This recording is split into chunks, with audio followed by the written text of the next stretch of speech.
나는 일종의 두려움을 안고 내 삶의 역사를 쓰기 시작한다. 헬렌 켈러는 자신의 자서전 내 삶의 이야기를 바로 이 문장으로 시작합니다. 정말 인상적이지 않나요?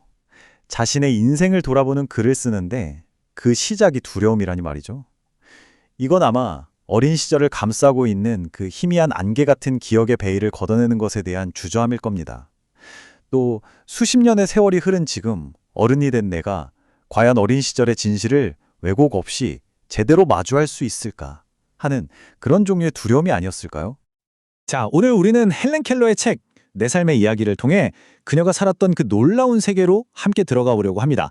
특히 이번에는요, 그녀가 빛과 소리를 잃고 영원한 침묵의 밤으로 들어가기 바로 그 직전과 직후의 이야기.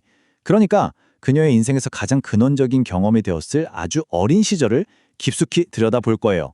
한 인간이 자신의 가장 연약했던 시절을 어른의 시선으로 섬세하게 복원해 나가는 이 여정에 여러분을 초대합니다. 자, 그럼 헬렌 켈러의 이야기, 그 첫 장을 한번 열어볼까요? 그녀는 과연 어떤 세상에서 태어났을까요? 아주 잠깐 동안만 허락되었지만 그래서 더 평생 잊을 수 없었던 그 감각의 세계.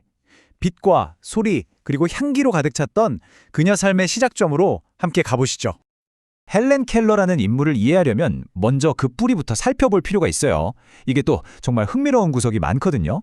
우선 아버지 쪽은 스위스 출신 이민자의 후손이었어요. 그런데 여기서 정말 소름 돋는 기묘한 우연이 하나 있습니다. 뭐냐면 그녀의 스위스 조상 중에 한 명이 취리흐 최초의 청각장애인 교사였고 심지어 그 교육에 관한 책까지 썼다는 사실이에요. 마치 운명이 어떤 복선을 깔아놓은 것 같지 않나요?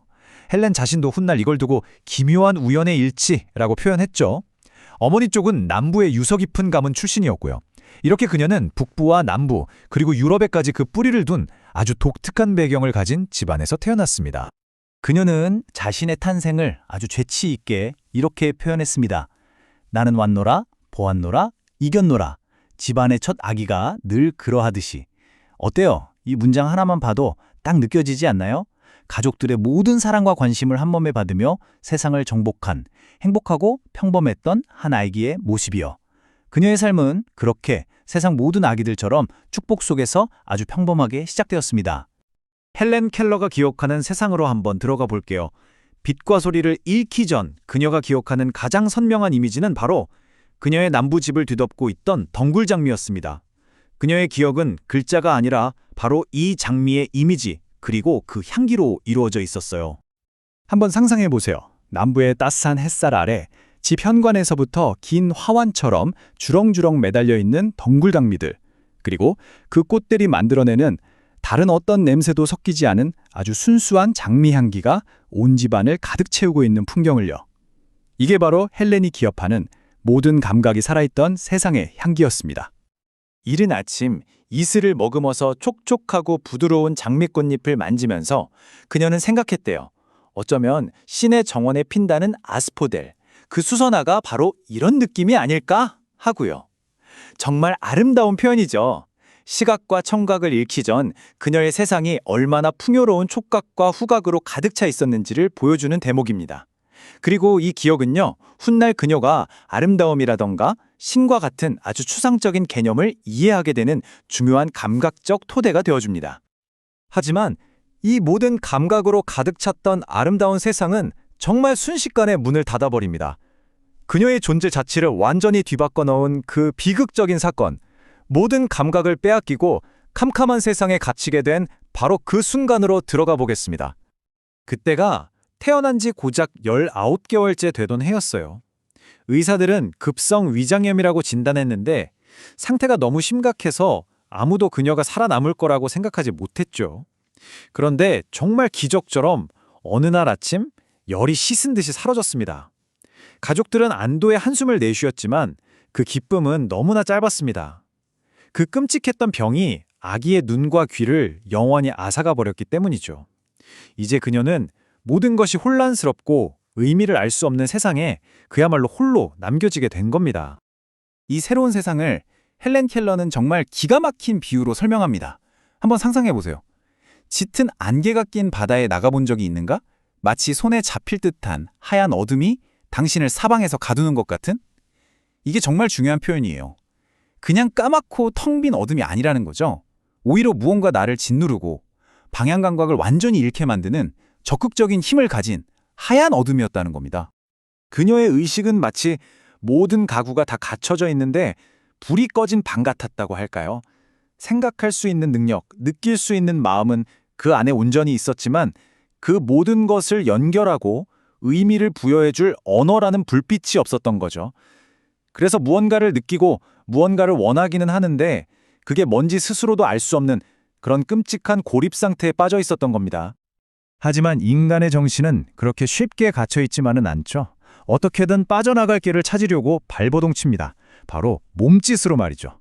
이제 이 총명하지만 갇혀버린 마음이 어떻게든 세상과 소통하기 위해 자신만의 언어를 필사적으로 만들어내는 그 과정을 살펴보겠습니다. 여기서 헬렌의 천재성이 드러나기 시작합니다. 정말 놀라운 예시가 하나 있어요. 아이스크림이 먹고 싶을 때 헬렌은 어떻게 했을까요? 먼저 옛날에 손으로 돌리던 아이스크림 기계를 돌리는 신용을 합니다. 그리고는 몸을 부들부들 떨면서 춥다는 신호를 보내죠. 보세요. 기계 돌리기와 추위라는 전혀 다른 두 가지 개념을 논리적으로 결합해서 차가운 아이스크림이라는 아주 구체적인 의미를 만들어낸 거예요. 이건 단순한 흉내내기가 아니라 창조적인 언어 활동의 시작이었습니다. 이런 몸짓 언어는 점점 더 정교해집니다. 마치 자신만의 문법을 만들어가는 것처럼요. 고개를 끄덕이면 yes, 가로저으면 no, 상대를 끌어당기면 이리 와, 밀면 저리 가. 빵을 자르고 버터를 바르는 신용을 하면 빵을 달라는 뜻이었고 두 손을 모아서 땅에 놓으면 달걀 찾으러 가자는 뜻이었죠. 이 모든 게 혼돈의 세계 속에서 어떻게든 질서를 만들려는 한 어린아이의 지성이 벌이는 필사적인 노력이었습니다. 자, 그런데 여기서 아주 근본적인 문제가 생깁니다. 헬렌이 만든 언어와 다른 사람들이 쓰는 언어 사이에는 건널 수 없는 강이 있었던 거죠. 헬렌의 언어는 아이스크림, 빵, 오라, 가라처럼 전부 구체적이고 즉각적인 욕구에 관한 것이었어요. 하지만 그녀를 둘러싼 세상은 어땠나요? 사람들은 목소리의 미묘한 톤, 얼굴 표정, 그리고 사랑이나 생각 같은 추상적인 개념에 대해 이야기하고 있었죠. 헬렌은 그 세계를 전혀 인지할 수 없었습니다. 이건 단순한 소통의 어려움이 아니었어요. 인간 경험의 핵심으로부터 그녀를 소외시키는 보이지 않는 거대한 벽이었습니다. 이 좁고 고립된 세상에서 헬렌에게는 친구가 딱 둘 있었어요. 한 명은 요리사의 딸이었던 흑인 소녀 마사 워싱턴이었고요. 다른 하나는 늙은 사냥개 벨이었습니다. 이 둘이 헬렌이 자신의 의지를 시험하고 필사적으로 소통을 시도해 볼 수 있는 유일한 세상이었죠. 이 두 친구와의 관계가 헬렌의 내면을 정말 잘 보여줍니다.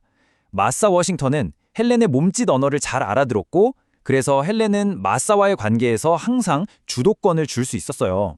그런데 벨은 어땠을까요? 헬렌은 벨에게도 자기 말을 가르치려고 했지만 당연히 번번이 실패했죠.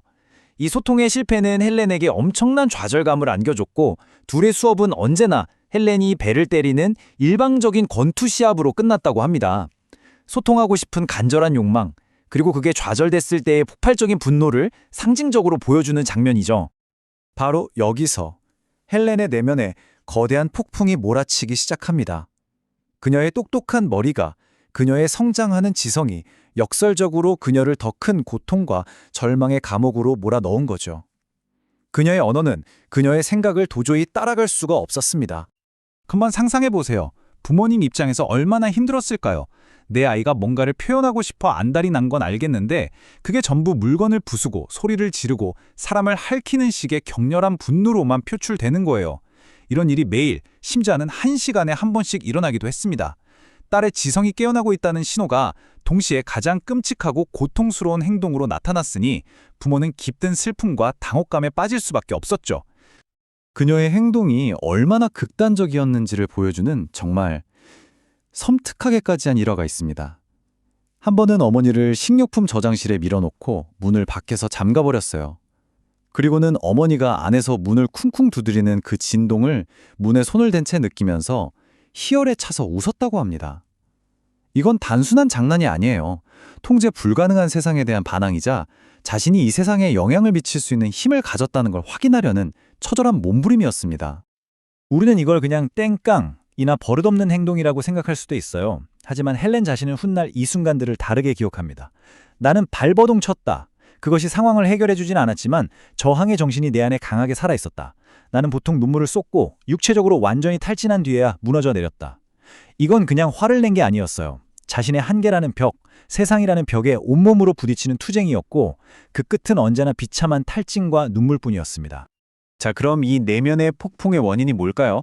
그냥 성격이 나빠서였을까요? 절대 아니죠. 원인은 아주 명확했습니다. 첫째, 소통 능력이 따라갈 수 없을 만큼 너무나 빨리 성장하는 지성. 둘째, 그래서 더 절박해지는 진짜 소통 수단에 대한 갈망. 그리고 셋째, 이 갈망이 좌절될 때마다 그 에너지가 전부 격렬한 분노로 폭발해버리는 상황. 이 세 가지가 합쳐져서 헬렌의 내면을 거대한 폭풍으로 만든 겁니다. 이 끝없는 어둠과 폭풍 속에서 마침내 한 줄기 빛을 찾기 위한 여정이 시작됩니다. 헬렌의 가족들이 더 이상은 이대로 둘 수 없다고 판단하고 절박한 마음으로 도움을 찾아 나서기 시작한 거죠. 이 여정은 단순히 한 아이의 인생을 바꾸는 것을 넘어 교육의 역사 자체를 바꾸게 됩니다. 그 시작은 헬렌이 6살 때였어요. 볼티모어에 있는 유명한 안과 의사를 찾아가면서부터 모든 게 시작됩니다. 그 의사는 헬렌의 눈을 고쳐줄 수는 없었지만 정말 결정적인 조언을 해줘요.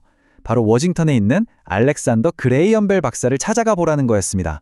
그리고 마침내 만난 벨 박사는 이 가족을 보스턴에 있는 펍킨스 시각장애인 학교로 연결해 줍니다. 절망 속에서 한 사람 또 한 사람을 거치며 희망의 문이 아주 조금씩 열리기 시작한 거죠. 여러분, 알렉산더 그레이엄 벨, 전화기를 발명한 바로 그 사람이죠. 이 만남이 헬렌의 인생에서 정말 결정적인 전환점이 됩니다. 왜냐하면 벨 박사는 헬렌의 서툰 몸짓을 보고 그녀를 문제아로 취급한 게 아니라 그녀가 무슨 말을 하고 싶어 하는지를 이해해준 최초의 어른이었거든요. 헬렌은 그 순간 처음으로 누군가 자신의 말을 알아들어 주었다는 사실을 깨달았고 그 자리에서 벨 박사를 사랑하게 되었다고 고백합니다. 헬렌은 훗날 이 순간을 이렇게 회상합니다. 하지만 나는 그 만남이 내가 어둠에서 빛으로, 고립에서 우정과 동반자 관계, 지식, 사랑으로 나아가는 문이 되리라고는 꿈에도 생각지 못했다. 정말 엄청난 표현이죠. 어둠에서 빛으로, 고립에서 사랑으로 가는 문. 그 문이 바로 이 벨 박사와의 만남이었다는 겁니다. 이 단 한 번의 만남이 앞으로 일어날 모든 기적의 서막이었습니다. 자, 눈은 찾았습니다.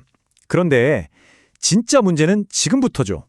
열쇠가 뭔지, 자물쇠가 뭔지, 심지어 문이라는 단어 자체를 모르는 아이에게 대체 어떻게 그 문을 열어줄 수 있을까요? 바로 이 거대하고 막막한 질문에 대한 답이 우리가 다음 시간에 만나게 될 단 한 사람, 앤 설리번 선생님에게 달려 있었습니다. 이야기는 이제부터가 진짜 시작입니다. 헬렌 켈러의 자서전 내 삶의 이야기는 정말이지 한 인간의 영혼이 어떻게 그 깊은 어둠을 뚫고 빛을 찾아 나서는지를 보여주는 경이로운 기록 그 자체죠. 오늘 우리는 그녀의 삶에서 가장 극적이고 또 가장 중대한 변화의 순간, 그러니까 칠흑 같은 고립 속에서 언어라는 빛을 처음 만나는 바로 그 기적의 순간으로 함께 들어가 보겠습니다. 헬렌은 언어가 없던 세상을 만질 수 있는 하얀 어둠이라고 표현했어요. 한번 상상해 보세요. 이게 그냥 눈이 안 보이고 귀가 안 들리는 그런 단순한 상태가 아니었다는 겁니다.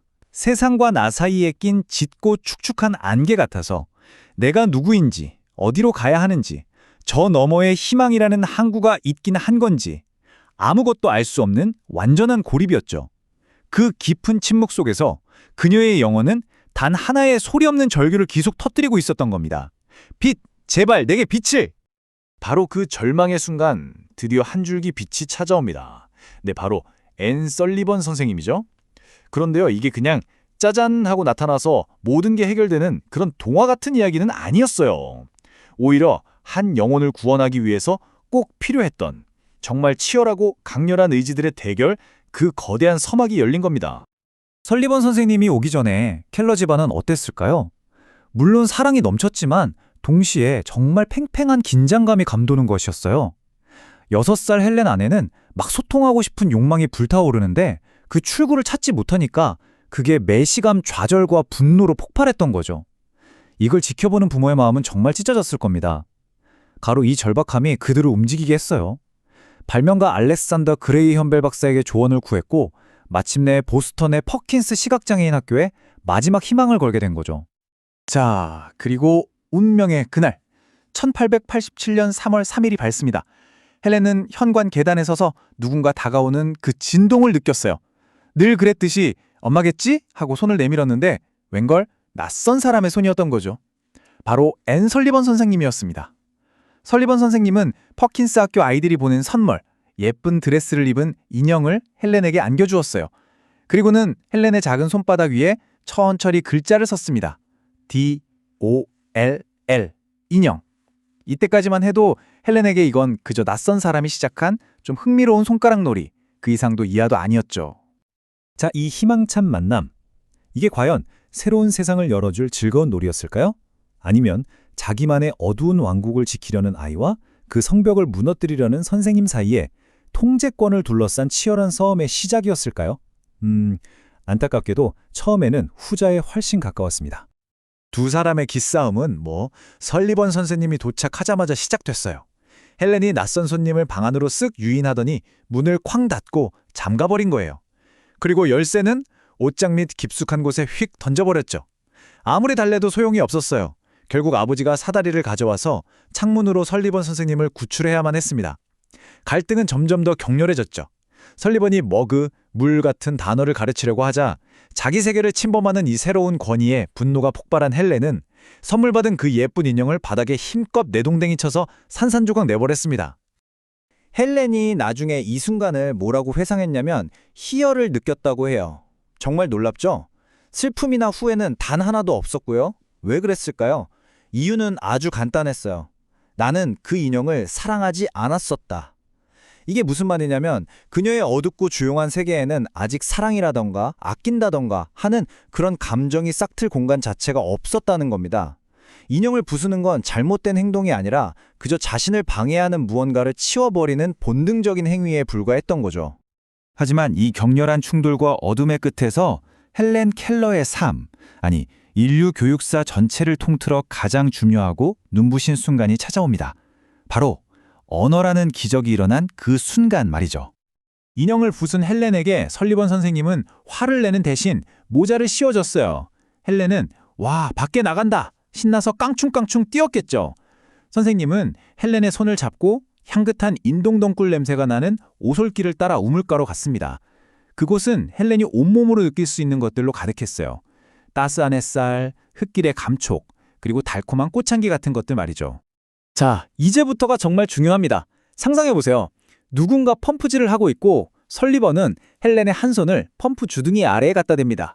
차가운 물줄기가 헬렌의 손등 위로 콸콸 쏟아져요. 바로 그때 설리번은 헬렌의 다른 쪽 손바닥에 글자를 씁니다. W-A-T-E-R. 천천히, 그리고 다시 빠르게. 헬렌은 꼼짝도 않고 서서 한 손으로는 흐르는 물의 시원함을, 다른 한 손으로는 그 손가락의 움직임을 동시에 느끼면서 온 신경을 집중하고 있었습니다. 바로 그 순간이었어요. 거대한 깨달음이 섬광처럼 스쳐 지나간 거죠. 이건 그냥 물이라는 단어 하나를 배운 게 아니에요. 뭐랄까, 마치 까맣게 입고 있던 뭔가가 갑자기 기억나는 듯한 그런 전율이었을 겁니다. 아, 손바닥 위의 이 움직임이 다른 손에 흐르는 이 차갑고 놀라운 무언가를 뜻하는 거구나. 세상 모든 것에는 이름이 있고 이 손가락 놀이가 바로 그 이름들을 풀어내는 열쇠라는 걸 깨달은 겁니다. 헬렌은 이 순간을 이렇게 표현합니다. 그 살아있는 단어가 내 영혼을 깨웠고 빛과 희망과 기쁨을 주었으며 나를 자유롭게 했다. 정말 어둠 속에 갇혀있던 영혼이 드디어 창문을 열고 빛을 마주한 순간이었죠. 언어는 단순히 소통하는 도구가 아니라 영혼을 자유롭게 하는 해방의 열쇠였던 겁니다. 그리고 이 깨달음은 즉각적인 변화를 가져왔어요. 우물가에서 돌아오자마자 헬렌이 뭘 했는지 아세요? 자기가 부숴버린 그 인형 조각들을 더듬더듬 찾기 시작했어요.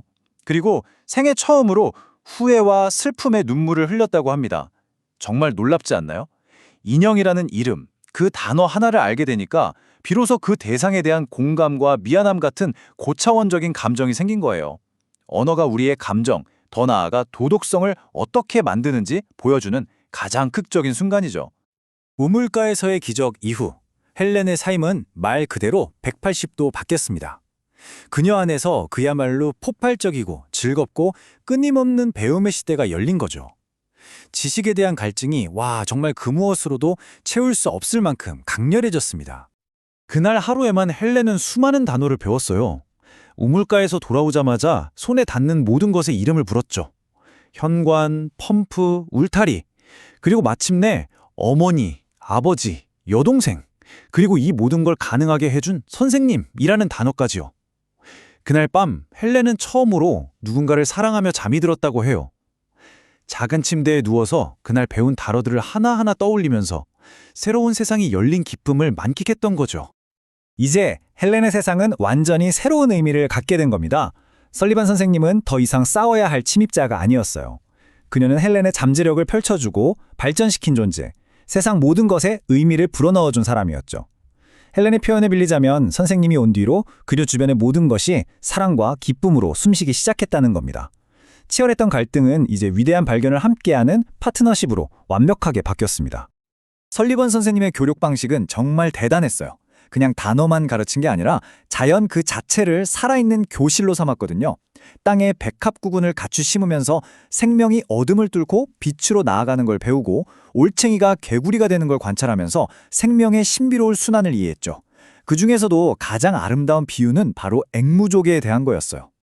선생님은 헬렌에게 앵무조개가 자라면서 더 넓은 방을 만들고 예전 방은 닫아버린다는 걸 가르쳐줬어요. 그리고 이게 바로 우리 정신이 발전하는 과정과 똑같다고 설명했죠. 이 인용문처럼 말이에요. 우리가 모으는 지식의 조각들이 그냥 쌓이는 게 아니라 앵무조개가 바닷속 물질들을 흡수해서 자기 몸의 일부로 만들듯이 변화를 겪어서 생각의 진주가 된다는 것. 와, 정말 아름다운 비유 아닌가요? 자, 이제 헬렌의 여정은 다음 단계로 나아갑니다. 엘라베마의 익숙한 집을 떠나서 난생 처음으로 보스턴에 있는 퍼킨스 시각장애인 학교를 방문하게 됩니다. 이건 그녀에게 또 하나의 신세계가 열리는 경험이었어요. 1888년 5월, 북쪽으로 가는 기차 여행은 헬렌에게 그 자체로 거대한 수업이었죠. 창밖으로 스쳐 지나가는 모든 풍경은 전부 설리번 선생님의 손가락을 톡에 봤고요. 역에서 들려오는 사람들의 웃음소리, 기차 안으로 들어온 달콤한 사탕과 팝콘 냄새, 기차의 진동, 이 모든 게 새로운 경험이었어요. 물론 그녀 곁에는 늘 인형 낸시가 함께했고요. 퍼킨스 학교에 도착해서 헬렌은 인생에서 두 번째로 거대한 깨달음을 얻습니다. 우물가에서 언어를 발견했다면 이곳에서는 공동체를 발견한 거예요. 그때까지 헬렌은 세상에 자기만 보고 듣지 못하는 홀로 떨어진 존재라고 막연하게 생각해 왔거든요. 그런데 학교에 들어서는 순간 자기랑 똑같이 손으로 대화하는 수십 명의 아이들을 보고 정말 큰 충격을 받은 거죠. 근데 더 놀라운 건 그 아이들이 전혀 불행해 보이지 않았다는 거예요. 오히려 너무 행복하고 만족스러워 보였죠. 헬렌은 이 인용문에서처럼 그 아이들과 함께하는 즐거움 속에서 자기 고통을 완전히 잊어버렸다고 말합니다. 아, 나 혼자가 아니었구나. 이 안도감과 기쁨이 얼마나 컸을까요? 같은 경험을 공유하는 공동체를 만났다는 것, 그게 그녀에게 엄청난 위안을 준 겁니다. 이렇게 헬렌의 이야기는 완전한 고립에서 시작해서 진정한 소속감을 처음으로 맛보는 여정으로 이어졌습니다. 자, 마지막으로 여러분께 이 질문을 한번 던져보고 싶어요. 단 하나의 단어가 한 영혼을 잠에서 깨울 수 있었다면 같은 아픔과 경험을 공유하는 공동체는 과연 무엇을 함께 만들어갈 수 있을까요? 헬렌의 다음 여정은 바로 이 질문에 대한 답을 찾아가는 과정이 될 겁니다. 헬렌 켈러의 자서전 나의 이야기 세 번째 시간입니다. 오늘은 헬렌의 지적 세계가 그야말로 폭발적으로 깨어나는 순간, 그리고 바로 그 빛 때문에 드리워진 아주 깊은 그림자, 심오한 위기의 순간들을 함께 따라가 보려고 합니다. 물이라는 단어가 가져온 그 기적적인 순간 이후 헬렌 켈러에게 어떤 일이 일어났을까요? 바로 이 강렬한 문장이 모든 것을 말해줍니다. 그녀의 영혼이 노래를 부르며 깨어났다고 하죠. 이 한 문장이 앞으로 펼쳐질 정말 놀라운 이야기의 시작을 알리고 있습니다. 오늘 우리가 함께 걸어갈 길은 이렇습니다. 먼저 헬렌이 언어를 통해서 세상을 발견하는 그 순수한 기쁨의 순간을 볼 거고요. 이어서 자연 그 자체가 교실이 되는 놀라운 배움의 과정을 따라가 볼 겁니다. 하지만 이 찬란한 영감의 빛은 곧 서리왕이라는 짙은 그림자를 만들어내고 이건 그녀를 작가로서 아주 깊은 위기에 빠뜨리게 되죠. 그리고 마지막으로 그 절망 속에서 어떻게 다시 글을 쓸 용기를 되찾게 되는지 그 극복의 여정을 함께 하겠습니다. 자, 그럼 시작해볼까요?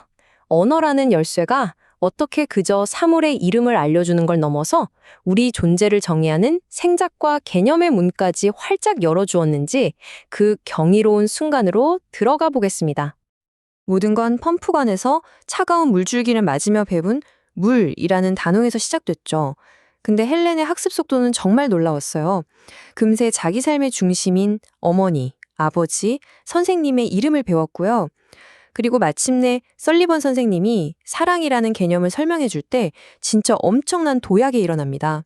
선생님은 사랑이 손으로 만질 수 있는 건 아니지만 햇살의 온기나 꽃향기처럼 느낄 수 있는 거라고 설명해 줬어요. 바로 그 순간 헬렌은 생애 처음으로 추상적 개념을 이해하게 된 겁니다. 이건 그냥 단어 하나 더 배운 게 아니에요. 눈에 보이지 않는 세계, 즉 생각과 감정의 세계로 들어가는 첫걸음을 뗀 거죠. 이때부터 헬렌은 그야말로 지식의 굶주린 아이가 됐어요.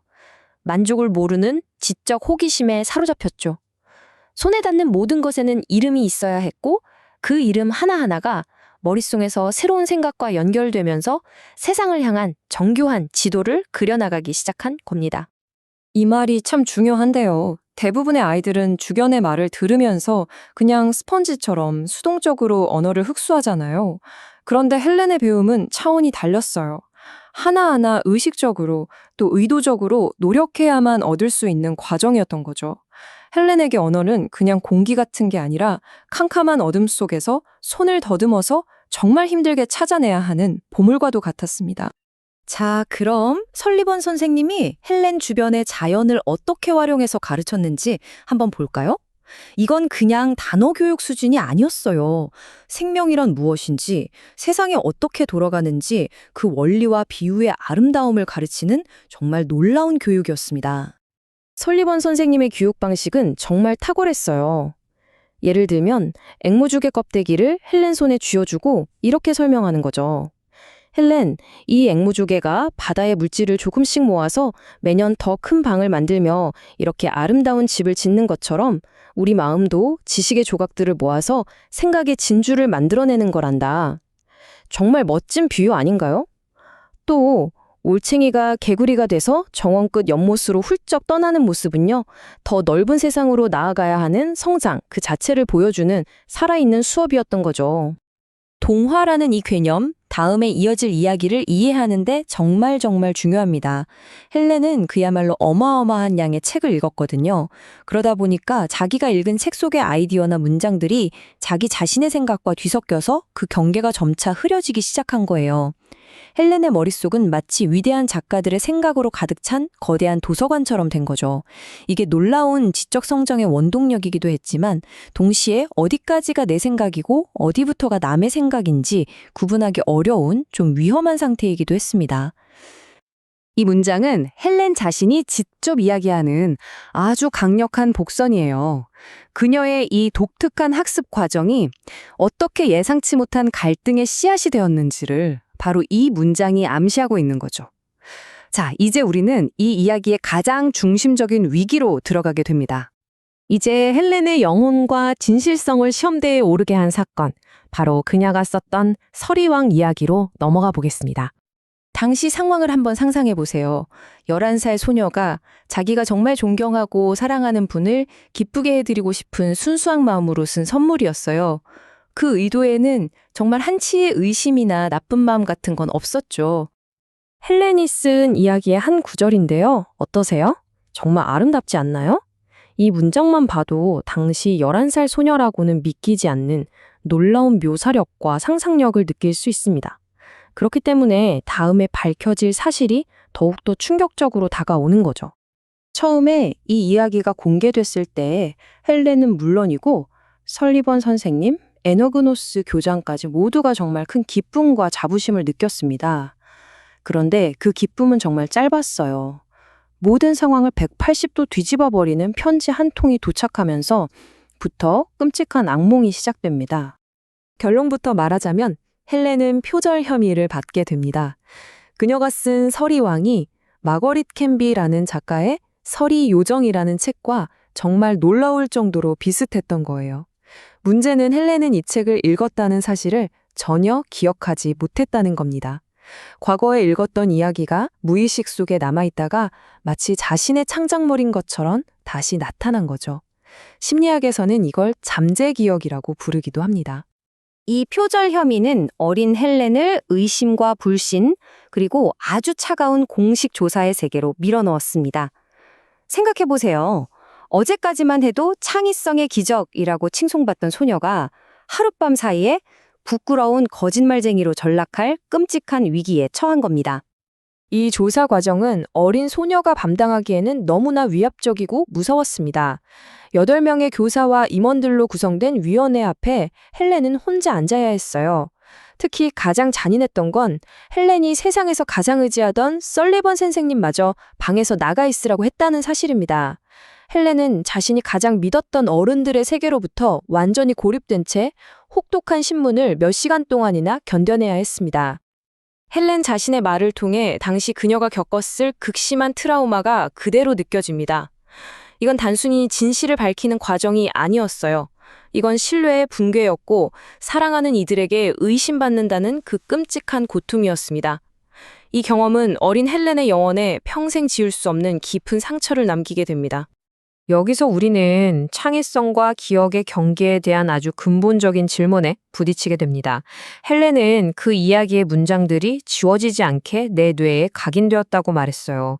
수많은 책을 동화시키는 과정에서 얻은 문장들이 너무나 자연스럽게 자기 생각처럼 떠올랐기 때문에 그게 다른 사람의 것이라고는 꿈에도 생각하지 못했던 거죠.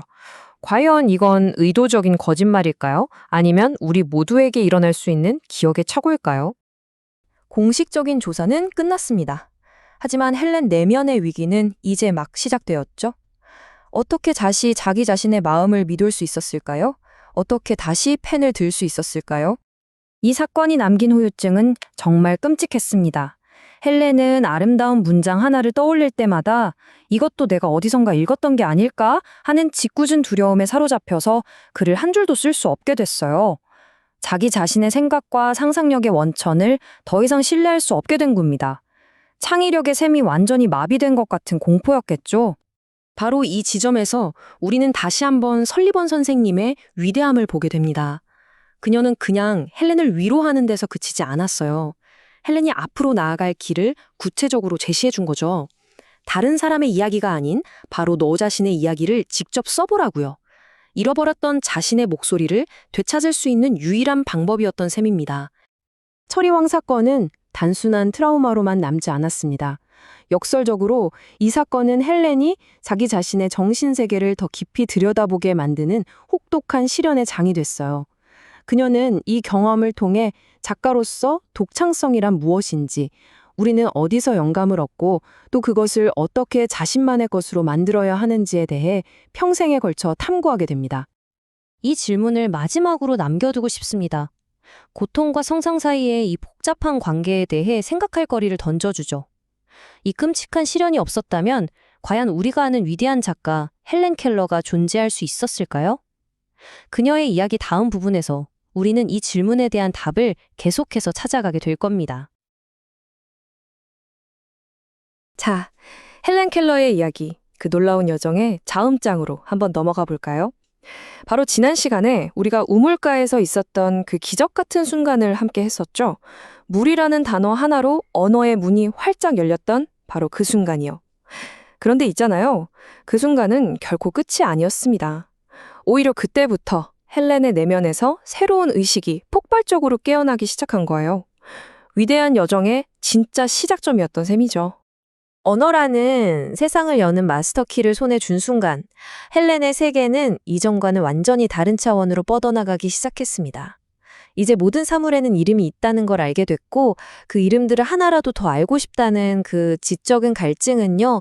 정말이지 마르지 않는 샘처럼 끝도 없이 솟아났습니다. 여러분, 그 순간 이후에 폭발적인 변화를 한번 상상해 보세요. 헬렌은 마치 새로운 대륙을 발견한 탐험가처럼 우물가를 떠나서 손에 닿는 모든 것을 향해 달려갔어요.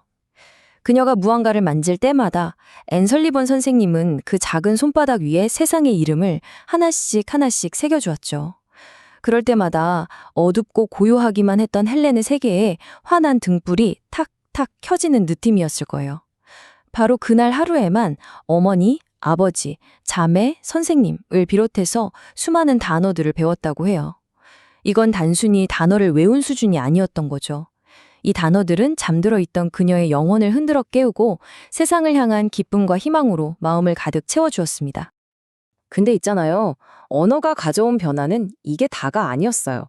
훨씬 더 깊은 곳에서 정말 근본적인 변화가 일어납니다. 바로 추상적인 감정의 탄생이에요.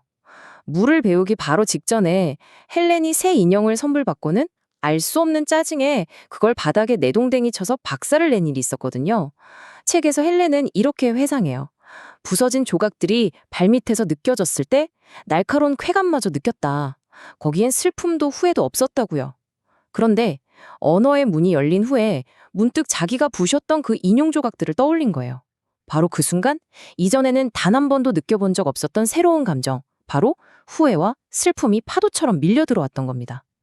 이것이야말로 언어가 가져온 가장 위대한 기적이 아닐까요? 결국 언어를 배운다는 건 그냥 지식을 쌓는 지적인 훈련이 아니었던 거죠. 세상과 감정적으로 연결되고 다른 존재에게 공감하는 능력으로 나아가는 첫걸음이었습니다. 부서진 인형에 대한 이 안타까움, 이 작은 감정의 싹이 자라서 나중에는 세상 모든 존재를 향한 사랑이라는 거대한 나무가 된 겁니다. 자, 이제 헬렌의 교육 과정에서 가장 놀랍고도 중요한 부분으로 넘어가 보겠습니다. 인형, 물, 의자처럼 눈에 보이고 만질 수 있는 사물의 이름을 가르치는 건 그렇다 쳐요. 그런데 사랑이나 생각처럼 형태가 없는 추상적인 개념은 도대체 어떻게 설명했을까요? 이건 정말 교육의 역사에 길이 남을 위대한 도전이었습니다. 헬렌이 품었던 최초의 추상적인 질문 중 하나는 어쩌면 인류의 가장 근원적인 질문이기도 했습니다. 바로 사랑이 뭐예요? 라는 질문이었죠. 처음 사랑이라는 단어를 손바닥으로 느꼈을 때 헬렌은 엄청나게 혼란스러워했어요. 만질 수가 없었으니까요. 그래서 그냥 햇살처럼 따뜻한 그런 건가? 하고 막연하게 짐작만 할 뿐이었죠. 이 질문에 대한 앤 설리번 선생님의 대답은 정말 한편의 시 같습니다. 그녀는 헬렌의 손바닥에 이렇게 써주었어요. 구름을 만질 수는 없지. 하지만 비가 내리는 것 느낄 수 있잖니? 사랑도 만질 수는 없단다.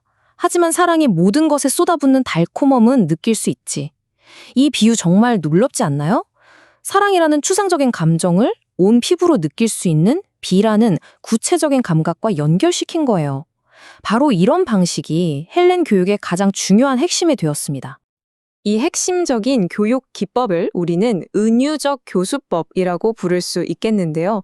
이게 뭐냐면 말 그대로 만질 수 있고 느낄 수 있는 경험을 사용해서 보이지 않는 복잡한 아이디어를 설명하는 방법이에요. 세상을 오직 촉각, 미각, 후각으로만 이해해야 했던 헬렌에게 이 방법이 얼마나 절대적이었을지는 우리가 감히 상상하기 어렵겠죠. 어떻게 보면 설리번 선생님은 보이지 않는 개념의 세계를 헬렌이 온몸으로 느낄 수 있는 감각의 세계로 섬세하게 번역해준 정말 위대한 번역가였단 셈입니다. 이런 은유적 교수법은 시간이 갈수록 더욱 정교한 방식으로 발전했습니다. 앤 설리번은 이제 문학 작품을 활용하기 시작하는데요. 이걸 통해서 마음의 내적인 작용처럼 훨씬 더 복잡하고 깊이 있는 개념들을 설명해 주었습니다. 이 과정이 정말 흥미롭습니다. 복잡한 시의 내용을 아주 명확한 단계로 나누어서 설명하고 있죠. 앵무조개가 바다로부터 여러 물질을 흡수해서 자신만의 아름다운 껍데기를 만들어내잖아요. 그것처럼 우리의 마음도 세상으로부터 이런저런 지식의 조각들을 모아서 아주 값진 생각이라는 걸 만들어낸다는 걸 가르쳐 준 거예요. 이 가르침 덕분에 헬렌은 단순히 지식이 무엇인지를 아는데 그치지 않고 우리 마음이 어떻게 세상을 받아들이고 그걸로 의미를 창조해내는지를 깨닫게 되었습니다. 헬렌의 교육이 책상이나 책에만 갇혀있지 않았다는 점이 정말 중요해요. 앤 설리번은 헬렌을 둘러싼 세상 전체를 살아 숨쉬는 발견의 실험실로 만들었습니다. 헬렌에게는 삶 그 자체가 가장 위대한 교과서였던 셈이죠. 여기 아주 좋은 예가 되는 일화가 있어요. 올챙이 이야기인데요. 헬렌이 그릇에 담긴 올챙이들을 손으로 만지면서 노는 걸 무척 좋아했대요. 그러던 어느 날 좀 더 넓은 세상을 꿈꿨던 건지 야심만만한 올챙이 한 마리가 그릇 밖으로 풀쩍 뛰어넘어서 바닥에서 파닥이고 있었던 거죠. 헬렌은 이 작은 생명체의 꿈틀거림을 손끝으로 느끼면서 생명의 소중함이나 세상의 위험, 그리고 지금 내 환경에 만족하는 지혜 같은 것들을 자연스럽게 배웠습니다. 그러니까 이 작은 사건 하나가 헬렌의 마음속에서는 하나의 완결된 이야기, 하나의 교훈으로 재탄생한 겁니다. 헬렌은 올챙이가 다시 물속으로 돌아가서 활기차게 헤엄치는 걸 느끼면서 깊은 안도감을 느꼈다고 해요. 그리고 상상 속에서 그 올챙이는 결국 정원 끝 연못으로 돌아가서 아름다운 목소리로 여름밤을 노래하는 멋진 개구리가 되었죠. 이처럼 작은 경험 하나하나가 그녀의 마음속에 지워지지 않는 교훈으로 깊숙이 새겨졌던 겁니다. 이 시기에 헬렌의 배움은 정말 그야말로 눈부신 발견의 연속이었습니다. 칠면조가 토마토를 휙 낚아채는 걸 보고 호기심이 발동해서 갓 구운 케이크를 훔쳐 먹고는 배탈이 나기도 하고요. 하인의 딸이었던 마사와 함께 풀숲을 헤치면서 뿔다라를 찾아다니는 탐험을 즐기기도 했습니다. 늙고 게으른 개 벨에게 수화를 가르치겠다고 애를 썼지만 결국 일방적인 애정 공세로 끝나기도 했죠. 심지어 어머니를 식료품 저장실에 가둬놓고는 문을 쿵쿵 두드리는 진동을 느끼면서 짓궂은 장난의 즐거움을 맛보기도 했습니다. 이 모든 살아있는 경험들이 퍼즐 조각처럼 모여서 그녀의 세상을 아주 빠르게 완성해 나갔던 거죠. 자, 이렇게 세상에 눈을 떠가던 헬렌에게 1888년 5월 또 한 번의 거대한 전환점이 찾아옵니다. 정들었던 엘라베마의 집을 떠나 새로운 사람들과 미지의 발견이 가득한 더 넓은 세상으로 나아가는 여행이 시작된 것이죠. 헬렌은 이 여행을 온몸의 감각을 총동원해서 경험했습니다. 덜컹거리는 기차의 진동, 코끝을 스치는 달콤한 사탕과 팝콘 냄새, 그리고 물을 위에 놓인 낡은 헝겊인형 낸시의 익숙한 감촉까지. 설리번 선생님이 창밖으로 스쳐 지나가는 풍경을 손바닥에 쉴 새 없이 그려주는 동안 헬렌은 이전에 결코 알지 못했던 광활한 세상을 온몸으로 느끼고 있었습니다. 그리고 보스턴에 있는 퍼킨스 맹인 학교에 도착했을 때 헬렌의 삶을 완전히 바꿔놓는 결정적인 인식의 전환이 일어납니다. 그곳에서 헬렌은 처음으로 자신과 같은 처지의 아이들을 만난 거예요. 처음에는 저 아이들은 들을 수 있으니까 나랑은 좀 다르겠지? 하고 막연하게 생각했대요. 하지만 곧 그들 역시 자신처럼 볼 수 없다는 사실을 깨달았습니다. 바로 그 순간 헬렌은 엄청난 걸 깨달은 거죠. 아, 나만 그런 게 아니었구나. 세상에 나 혼자가 아니었구나. 나와 같은 아픔을 공유하는 공동체가 있구나 하는 사실을요. 이게 정말 중요한 지점이에요. 그 경험이 그녀를 오가매고 있던 그 깊고 깊은 고립감을 단번에 녹여버린 겁니다. 그리고 그 빈자리를 따뜻한 소속감과 함께 나누는 기쁨으로 가득 채워주었죠. 그녀는 더 이상 외로운 섬이 아니었어요. 자신과 같은 처지이지만 너무나 밝고 행복하게 살아가는 친구들 사이에서 헬렌은 진정한 안도감과 함께 세상을 살아갈 용기를 얻게 된 겁니다. 이렇게 지적으로 또 사회적으로 폭풍 성장하던 시기에 헬렌은 리틀팀이라는 이름의 작은 카나리아를 통해서 가장 깊고 아픈 감정적 교훈을 얻게 됩니다. 크리스마스 선물로 받은 이 작은 새는 그녀의 행복의 잔을 가득 채우고도 넘칠 만큼 정말 커다란 기쁨이었습니다. 하지만 비극은 정말 예고 없이 찾아왔습니다. 어느 날 아침 헬렌이 새 목욕물을 가지러 잠깐 자리를 비운 사이에 열린 문틈으로 고양이가 들어와서 리틀팀을 해치고 만 거예요. 그녀가 돌아와서 늘 그랬던 것처럼 새장 안에 손을 넣었을 때 손끝을 간지리던 그 작은 날갯짓과 발톱의 감촉이 느껴지지 않았습니다. 그 섬뜩한 고요함 속에서 헬렌은 처음으로 죽음이라는 결코 돌이킬 수 없는 현실과 정면으로 마주하게 된 겁니다. 그리고 이 경험은 우리에게 참 묵직한 질문을 던집니다. 이제 막 세상에 눈을 뜬 순수한 마음은 이 상실이라는 최종적인 개념을 어떻게 받아들이기 시작할까요? 세상을 이해하는 법을 이제 막 배운 헬렌은 세상의 가장 어려운 숙제, 즉 결코 채워질 수 없는 부재라는 개념과 마주해야 했습니다. 사랑하는 존재의 상실을 통해서 그녀의 감정 세계는 또 한 뼘 더 깊어지고 복잡해지기 시작했죠. 이것은 그녀의 비범한 마음이 성숙해지는 과정에서 또 하나의 아주 중요한 계단이었습니다. 물, 바로 이 한 단어를 배운 그 순간 헬렌 켈러의 세상은 그야말로 완전히 뒤바뀌었습니다. 그전까지의 배움이라는 게 뭐랄까 단순히 사물에 이름표를 붙이는 수준이었다면요. 이 순간을 기점으로 그녀는 완전히 다른 차원, 바로 추상적인 개념의 세계로 들어가는 열쇠를 손에 쥐게 된 겁니다. 물이라는 단어 하나가 그동안 굳게 닫혀있던 그녀의 정신세계를 활짝 열어젖혔고 이제는 눈에 보이는 구체적인 사물을 넘어서 생각과 아이디어라는 무한한 영역으로 나아갈 수 있게 된 거죠. 헬렌의 삶에서 설리번 선생님이 어떤 존재였는지를 생각하면 정말 이 문장만큼 정확한 게 없는 것 같아요. 선생님은 그냥 지식을 가르치는 사람이 아니었습니다.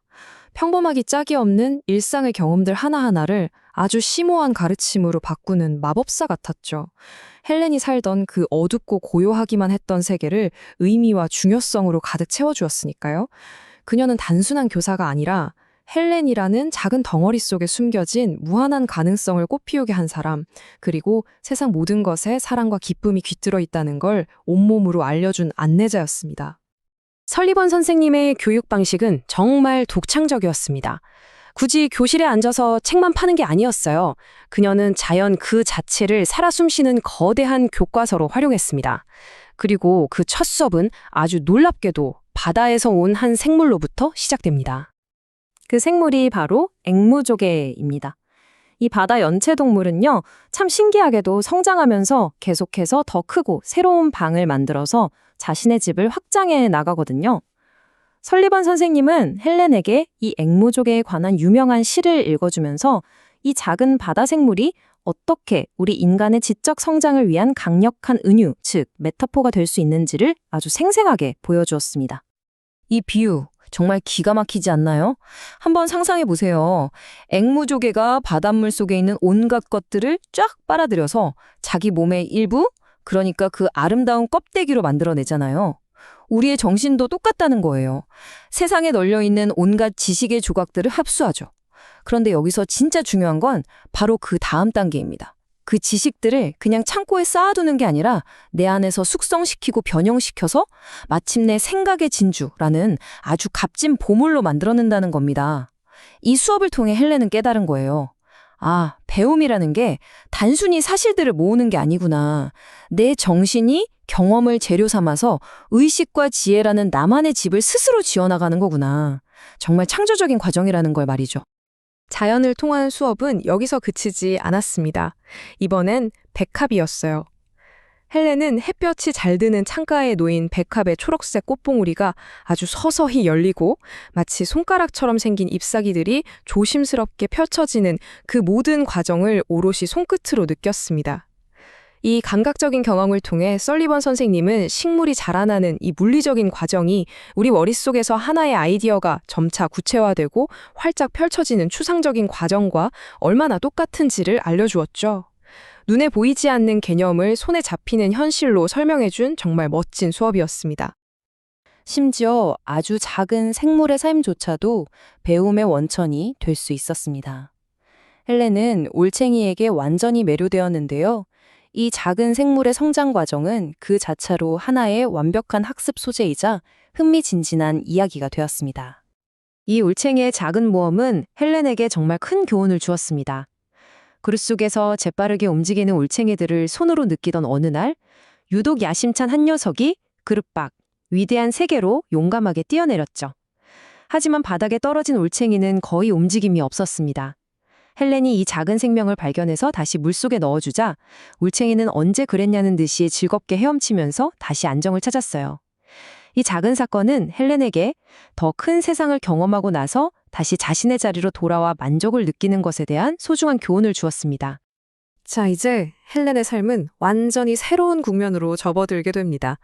그동안 책이 그녀의 정신세계를 무한히 넓혀주었다면 이제는 그녀의 발이 닿는 물리적인 세계를 확장시킬 차례였죠.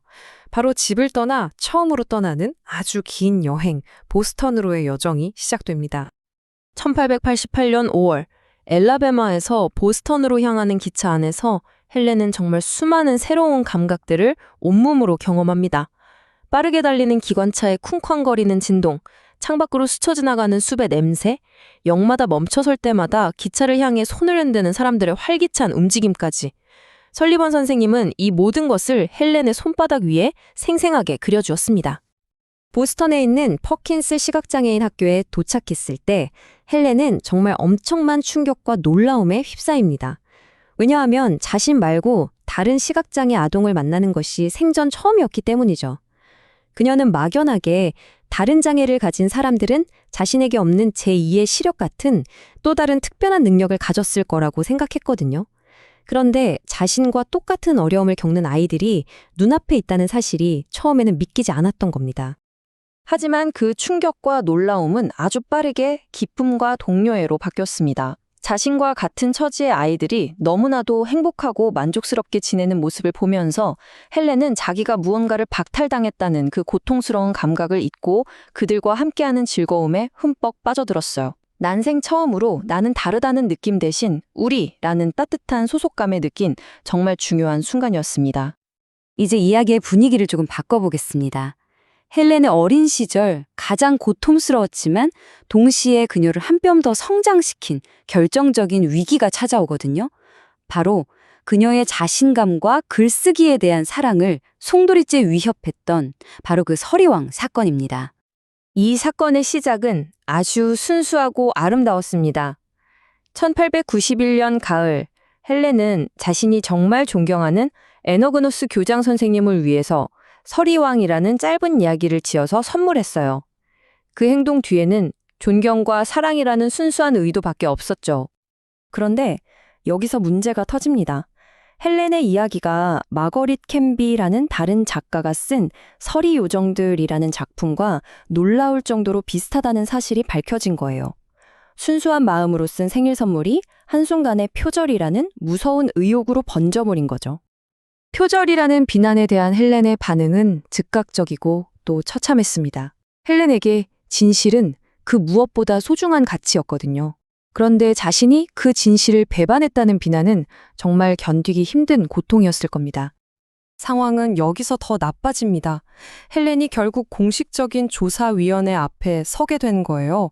한번 상상해 보세요. 어린 소녀가, 그것도 자신의 유일한 소통 창구이자 보호자인 설리번 선생님도 없이 오직 어른들로만 가득 찬 그 무거운 분위기 속에서 홀로 신문을 받아야 했던 겁니다. 그 고립감과 공포가 정말 상상하기조차 어렵지 않나요? 신문 과정에서 헬렌이 느꼈을 심리적 압박은 정말 엄청났을 겁니다. 그녀는 질문 하나하나에 담긴 그 차가운 불신을 온몸으로 느꼈고 무엇보다 자신이 그토록 존경하고 사랑했던 어른들이 자신을 비난의 눈초리로 바라본다는 그 사실 자체가 그녀의 마음에 깊은 상처를 남겼습니다. 이 미스터리의 진실은 지금은 잠재기억 혹은 크립톰네시아라고 불리는 현상에 있었습니다.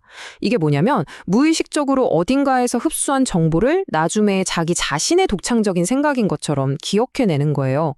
그러니까 헬렌은 자신도 모르는 사이에 서리 요정들 이야기를 마음속 깊은 곳에 담아두었던 거죠. 헬렌은 이렇게 고백합니다. 아주 오래전에 단 한 번 들었던 이야기가 기억 저편에 저장되어 있다가 너무나도 자연스럽게 자신의 생각처럼 떠올랐다고 말이죠. 그녀의 마음이 언어와 아이디어를 마치 스펀지처럼 흡수했기 때문에 일어난 정말 의도하지 않은 비극이었던 셈입니다. 당연하게도 이 사건은 헬렌에게 아주 깊은 트라우마를 남겼습니다. 그녀의 창의적인 자신감은 산산조각이 나버렸고 그 이후로 글을 쓸 때마다 이 생각이 정말 내 것일까? 하는 의심에 끊임없이 시달려야 했습니다. 이 불안감은 수년 동안 그녀를 정말 힘들게 괴롭혔습니다. 자, 이제 이야기는 치유와 재발견의 시기로 넘어갑니다.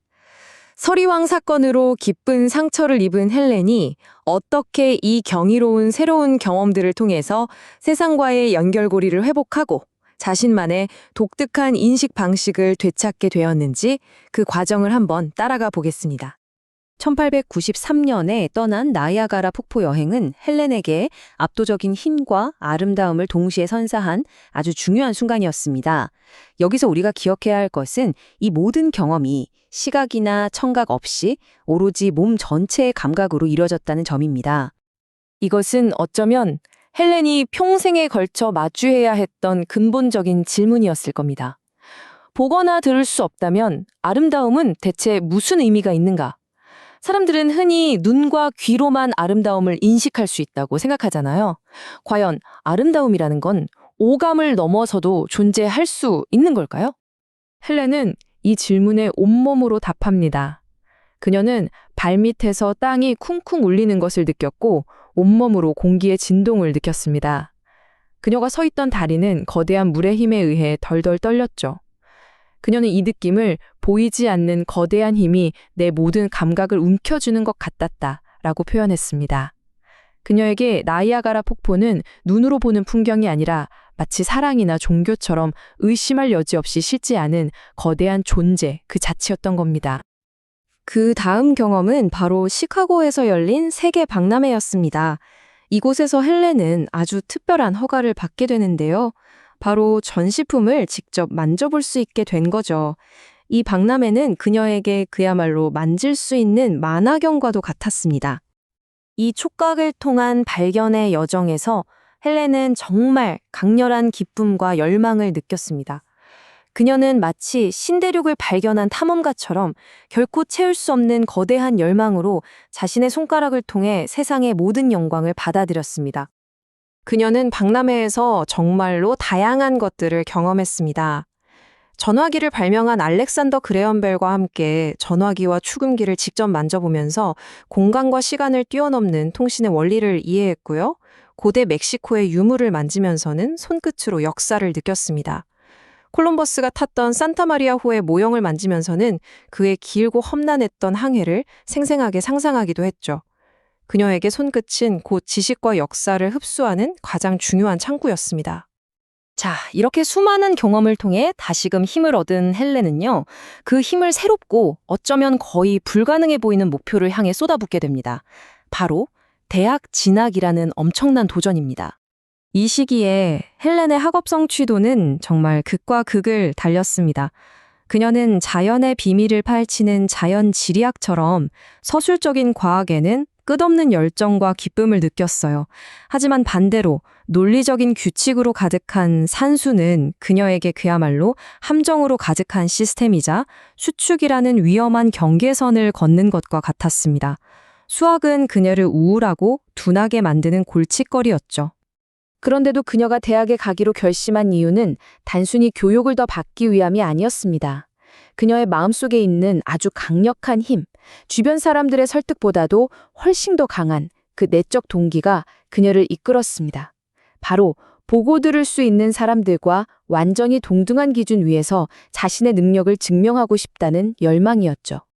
물론 헬렌은 대학 진학의 길이 얼마나 험난할지 누구보다 잘 알고 있었습니다. 결코 순진하게 막연하게 도전한 것이 아니었죠. 자신의 앞에 놓인 거대한 장애물들을 아주 명확하게 인식하고 있었음에도 불구하고 그녀의 결심은 조금도 흔들리지 않았습니다. 이 말이 헬렌의 철학을 가장 잘 보여주는 것 같아요. 그녀는 자신의 장애를 끝이라고 생각하지 않았습니다.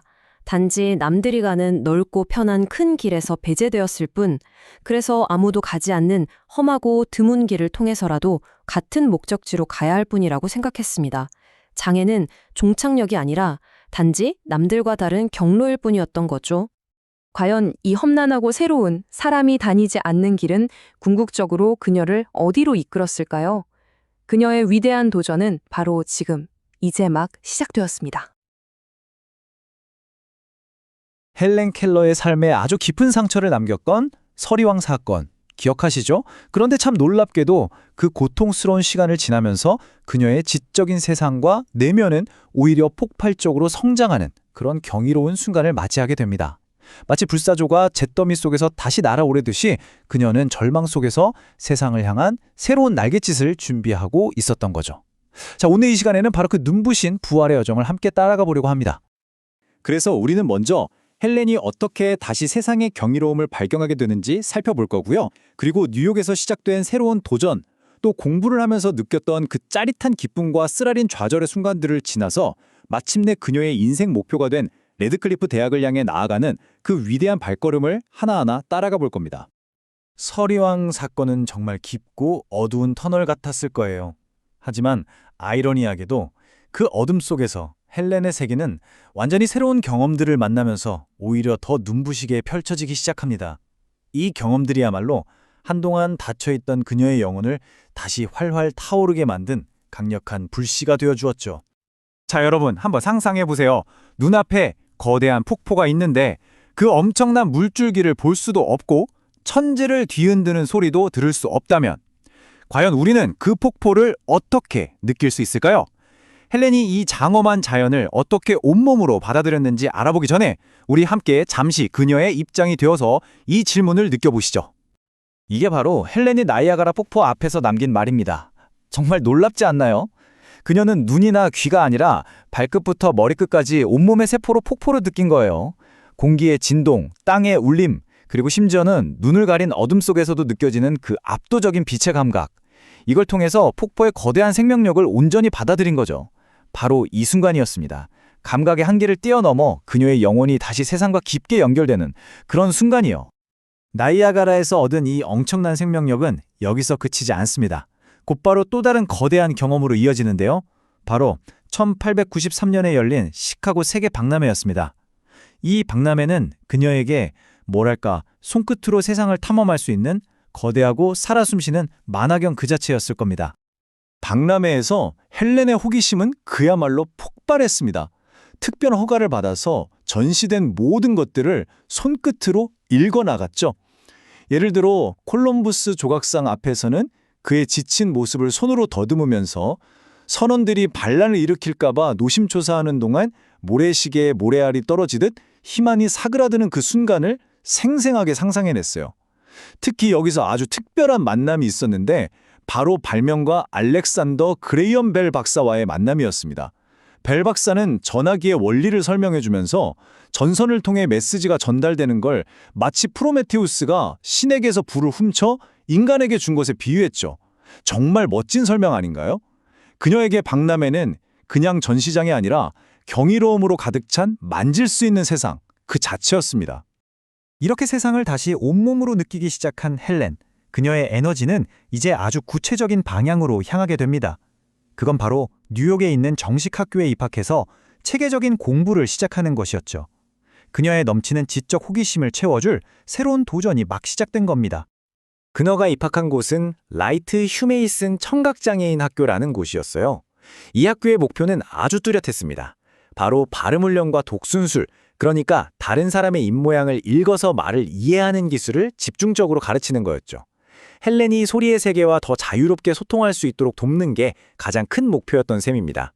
물론 산수나 지리 같은 일반 학과목 공부도 함께하면서 그녀의 지적 갈증을 채워주었고요. 뉴욕에서의 2년은 정말 말 그대로 신세계 그 자체였습니다. 상상이 가시나요? 프랑스어 선생님의 입술 모양만 보고서 언어를 익혀서 몰리에르나 실러 같은 대문어의 작품을 원서로 읽어내는 수준에 이르렀다는 거잖아요. 이건 정말 대단한 일이죠. 근데 배움은 학교 안에서만 있었던 게 아니에요. 친구였던 로렌스 어튼의 힘이 당대 최고의 지성인들이 모이는 사랑방 같은 곳이었는데 헬렌은 거기서 마크 트웨인 같은 위대한 작가들과 직접 대화를 나누면서 지적인 세계와 사회적인 관계를 엄청나게 넓혀 나갔습니다. 하지만 이 모든 배움의 과정이 마냥 장밋빛이기만 했던 건 아닙니다. 어떤 과목은 그녀에게 세상을 다 가진 듯한 기쁨을 줬지만 또 어떤 과목은 정말 끝이 보이지 않는 절망감을 안겨주기도 했죠. 헬렌의 책상은 말 그대로 환희와 고통이 교차하는 치열한 지적 전쟁터였습니다. 그 차이가 정말 극명했는데요. 예를 들어 자연지리 같은 과목은 정말 친한 친구 같았죠. 바람이 왜 부는지, 강이 어떻게 길을 만드는지 이런 자연의 비밀을 알아가는 게 너무나 즐거웠던 거예요. 그런데 산수라는 과목은 이건 정말 평생의 숙적이었습니다. 헬렌에게 산수는 논리적인 학문이 아니라 마치 온통 함정으로 가득 찬 위험한 땅 같았어요. 그래서 이성적으로 차근차근 풀어가기보다는 자꾸 추측이라는 아슬아슬한 지름길로 가려고 했던 거죠. 그녀가 직접 이렇게 말할 정도였으니까요. 산수 문제 앞에서 자기가 얼마나 둔하고 또 추측하거나 성급하게 결론 내리는 단점 때문에 얼마나 힘들었는지를 솔직하게 고백하고 있죠. 이렇게 눈에 보이지 않는 추상적인 논리의 세계와 벌이는 싸움은 그녀의 학업 기간 내내 그녀를 괴롭히는 커다란 그림자였습니다. 자, 이렇게 유혹에서 공부의 기쁨과 쓰디쓴 좌절을 모두 맛보면서 헬렌의 마음속에 아주 크고 단단한 목표 하나가 자리 잡기 시작합니다. 그건 바로 당시 하버드 대학교의 자매 대학이었던 명문 여자대학 레드클리프 칼리지에 입학하는 것이었습니다. 왜 하필 레드클리프였을까요? 그냥 공부가 좋아서? 아니에요. 그건 훨씬 더 깊은 의미가 있었습니다. 헬렌에게 대학에 간다는 건 단순히 지식을 쌓는 행위가 아니었어요. 그건 자기 자신의 모든 것을 걸고 스스로의 한계를 시험하고 세상에 자신의 능력을 증명해 보이는 인생에서 가장 높은 산을 오르는 것과 같은 그런 의미였습니다. 바로 이 문장의 핵심이 담겨 있습니다. 보고 들을 수 있는 사람들의 기준. 아직도 그녀의 마음 한구석에는 서리왕 사건의 상처가 남아 있었던 거죠. 내 능력이 과연 온전히 내 것일까 하는 의심과 싸워야 했어요. 그래서 증명하고 싶었던 겁니다. 다른 사람들과 똑같은 시험지 앞에서 똑같은 기준으로 오직 내 힘만으로 나도 할 수 있다는 걸요. 이 강렬한 열망, 이 증명에 대한 갈증이 그녀를 레드클리프로 이끈 가장 큰 동력이었습니다. 레드클리프라는 거대한 목표가 정해지자 그녀는 한치의 망설임도 없었습니다. 1896년 그 혹독하기로 유명한 입학시험을 준비하기 위해 곧장 매사추세츠주 케임브리지로 향했고 그녀 인생에서 가장 치열한 공부의 시기를 시작하게 됩니다. 그런데 이 야심찬 계획이 생각지도 못한 암초에 부딪히게 됩니다. 학교 측과의 갈등이 점점 깊어지면서 그녀의 꿈 전체가 좌초될 위기에 처하고 말죠. 이야기는 이제부터 아주 긴장감 넘치는 국면으로 접어듭니다. 갈등은 단계적으로 심해졌어요. 처음에는 길먼 교장 선생님이 헬렌이 너무 무리하는 것 같다며 설리번 선생님에게 걱정 섞인 충고를 하는 정도였습니다. 하지만 곧 헬렌의 의사와는 상관없이 일방적으로 수업을 줄여버렸죠. 입시 준비 기간을 두고도 설리번 선생님은 2년이면 충분하다고 봤지만 교장 선생님은 5년은 걸릴 거라고 주장하면서 팽팽하게 맞섰습니다. 결국 이 갈등의 골이 너무 깊어져서 헬렌의 어머니는 딸을 학교에서 데리고 나올 수밖에 없었습니다. 결국 이건 헬렌의 불타는 의지와 그녀를 위한다는 명목 아래 그녀를 틀에 가두려는 시선 사이의 충돌이었던 셈이죠. 이 말을 보세요. 얼마나 대단한가요? 이건 좌절한 사람의 말이 아니죠. 학교에서 나왔다는 사실을 패배가 아니라 그냥 다른 길을 선택해야 하는 상황으로 받아들이고 있는 거예요. 마치 정해진 고속도로가 막혔다고? 그럼 나만의 오솔길을 만들어서 가면 되지 라고 말하는 것 같아요. 이 사건을 통해 자신만의 길을 가겠다는 그녀의 의지는 오히려 더 강철처럼 단단해졌습니다. 그리고 그녀는 정말로 자신만의 길을 만들어냅니다. 이제 학교라는 틀에서 완전히 벗어난 헬렌은 개인 교사와 함께 오롯이 자신만의 방식으로 목표를 향해 나아갔고 결국 모두를 놀라게 하는 승리를 거머쥐게 되죠. 학교를 나온 헬렌은 케임브리지의 개인 교사인 머튼 S. 키스 씨와 함께 공부를 시작했습니다. 이제 더 이상 그녀의 속도를 막는 사람은 없었어요. 넌 너무 무리해 라고 말하는 사람도 억지로 수업을 줄이는 사람도 없었죠. 오롯이 자신만의 페이스로 자신의 한계에 마음껏 도전할 수 있는 완전한 자유를 얻게 된 겁니다. 그 결과는 정말 놀라웠습니다. 1897년에 치러진 예비시험에서 기초 독일어, 심화 독일어, 프랑스어, 라틴어, 영어, 그리스 로마사까지 그녀가 응시한 모든 과목에서 합격이라는 쾌거를 이뤄냈습니다. 이건 단순히 시험을 잘 봤다는 의미를 넘어서 그녀가 선택한 자신만의 방식이 옳았다는 걸, 그리고 세상이 의심의 눈초리로 보던 그녀의 능력이 진짜라는 걸 명백하게 증명해낸 결과였습니다. 그리고 드디어 1899년 6월 운명의 최종 시험, 여기엔 그토록 오랫동안 그녀를 괴롭혔던 정말 악몽 같았던 과목들이 있었죠. 바로 기하학과 대수학. 결과는 어땠을까요? 네, 전부 합격이었습니다. 그리스어, 라틴어는 물론이고 그 지긋지긋했던 수학의 벽까지 완벽하게 넘어선 거죠. 이건 그냥 합격이라는 두 글자로 표현할 수 있는 게 아니에요. 자기 인생의 가장 큰 공포, 가장 큰 약점을 정면으로 돌파해서 이겨낸 그야말로 기념비적인 승리였습니다. 네, 정말 길고 힘든 싸움이었습니다. 하지만 그녀는 결국 해냈죠. 세상이 정해놓은 길이 아니라 자기 자신만의 길을 걸어서요. 이 말처럼 그녀의 치열했던 투쟁은 이제 끝났습니다. 그리고 그녀의 눈앞에는 그토록 꿈에 그리던 욕망의 고지, 바로 레드클리프 칼리지라는 새로운 세상이 눈부시게 펼쳐져 있었습니다. 헬렌 켈러의 책 나의 이야기 속으로 더 깊이 들어가 보겠습니다. 이번에는요, 그녀의 삶에 어떤 사건들이 있었는지를 넘어서 그 모든 경험을 통해 그녀가 무엇을 느끼고 또 어떻게 생각했는지 그 내면의 목소리에 귀를 기울여 볼 시간입니다. 바로 이 문장. 이건 헬렌 켈러가 우리에게 직접 건네는 초대장 같은 거예요. 제 삶의 연대기는 이제 충분히 보셨으니 이제 제 마음속으로, 제 생각 속으로 들어와 보세요 하고 말이죠. 그녀가 어떻게 느끼고 생각했는지 이걸 아는 게 그녀의 삶을 진짜로 이해하는 첫걸음이겠죠. 헬렌 켈러에게 책이라는 건요, 그냥 시간을 보내기 위한 취미 같은 게 아니었어요. 그건 뭐랄까, 그녀의 정신세계를 하나하나 쌓아 올린 벽돌이었고 내면의 우주를 창조한 설계도구 자체였습니다. 아무것도 보이지 않고 들리지 않는 그 세상 속에서 책만이 그녀에게 세상을 보여주는 유일한 창이었던 거죠. 종이 날개. 정말 아름다운 표현이죠? 이 표현만 들으면 독서가 정말 쉽고 즐겁게만 했을 것 같지만 사실 그 날개를 얻기까지의 과정은 상상 이상으로 험난하고 고된 여정이었습니다. 그녀에게 독서는 분명 현실로부터의 탈출이자 비상이었지만요. 그 비상을 위해 달려야 했던 활주로는 결코 평탄하지 않았어요. 책을 읽는 그 시적인 기쁨의 이면에는 이처럼 끝없는 문법과 사전이라는 미로를 헤매는 고된 현실이 있었던 겁니다. 심지어 시험을 끔찍한 함정이라고까지 불렀으니까요. 이 극명한 대비가 있기에 그녀가 마침내 그 모든 걸 이겨내고 종이 날개를 달고 날아올랐을 때 그 성취가 얼마나 더 눈부시고 위대한지를 우리가 느낄 수 있는 것 같습니다. 그녀의 독서 취향은 아주 어릴 때부터 정말 확고했어요. 예를 들어서 인간에게 교훈을 주려고 동물을 그냥 도구처럼 이용하는 라퐁텐의 우화 같은 건 별로 좋아하지 않았다고 해요. 그녀가 원했던 건 꾸며낸 이야기가 아니라 진짜 동물의 이야기, 바로 진정성이었던 거죠. 생각해보면 당연한 건지도 몰라요. 그녀는 세상을 직접 만지고 느끼면서, 그러니까 아주 현실적인 감각으로 세상을 파악했잖아요. 그러니 이야기 속에서도 가짜가 아닌 진짜 동물의 모습을 통해 세상과 연결되기를 바랐던 거죠.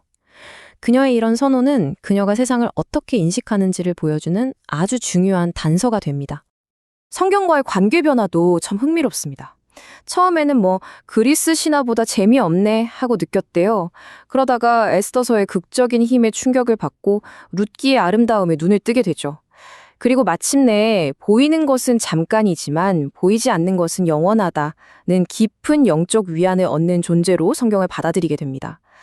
이 여정 자체가 그녀의 지성이 얼마나 성숙해가는지를 보여주는 것 같아요. 보세요.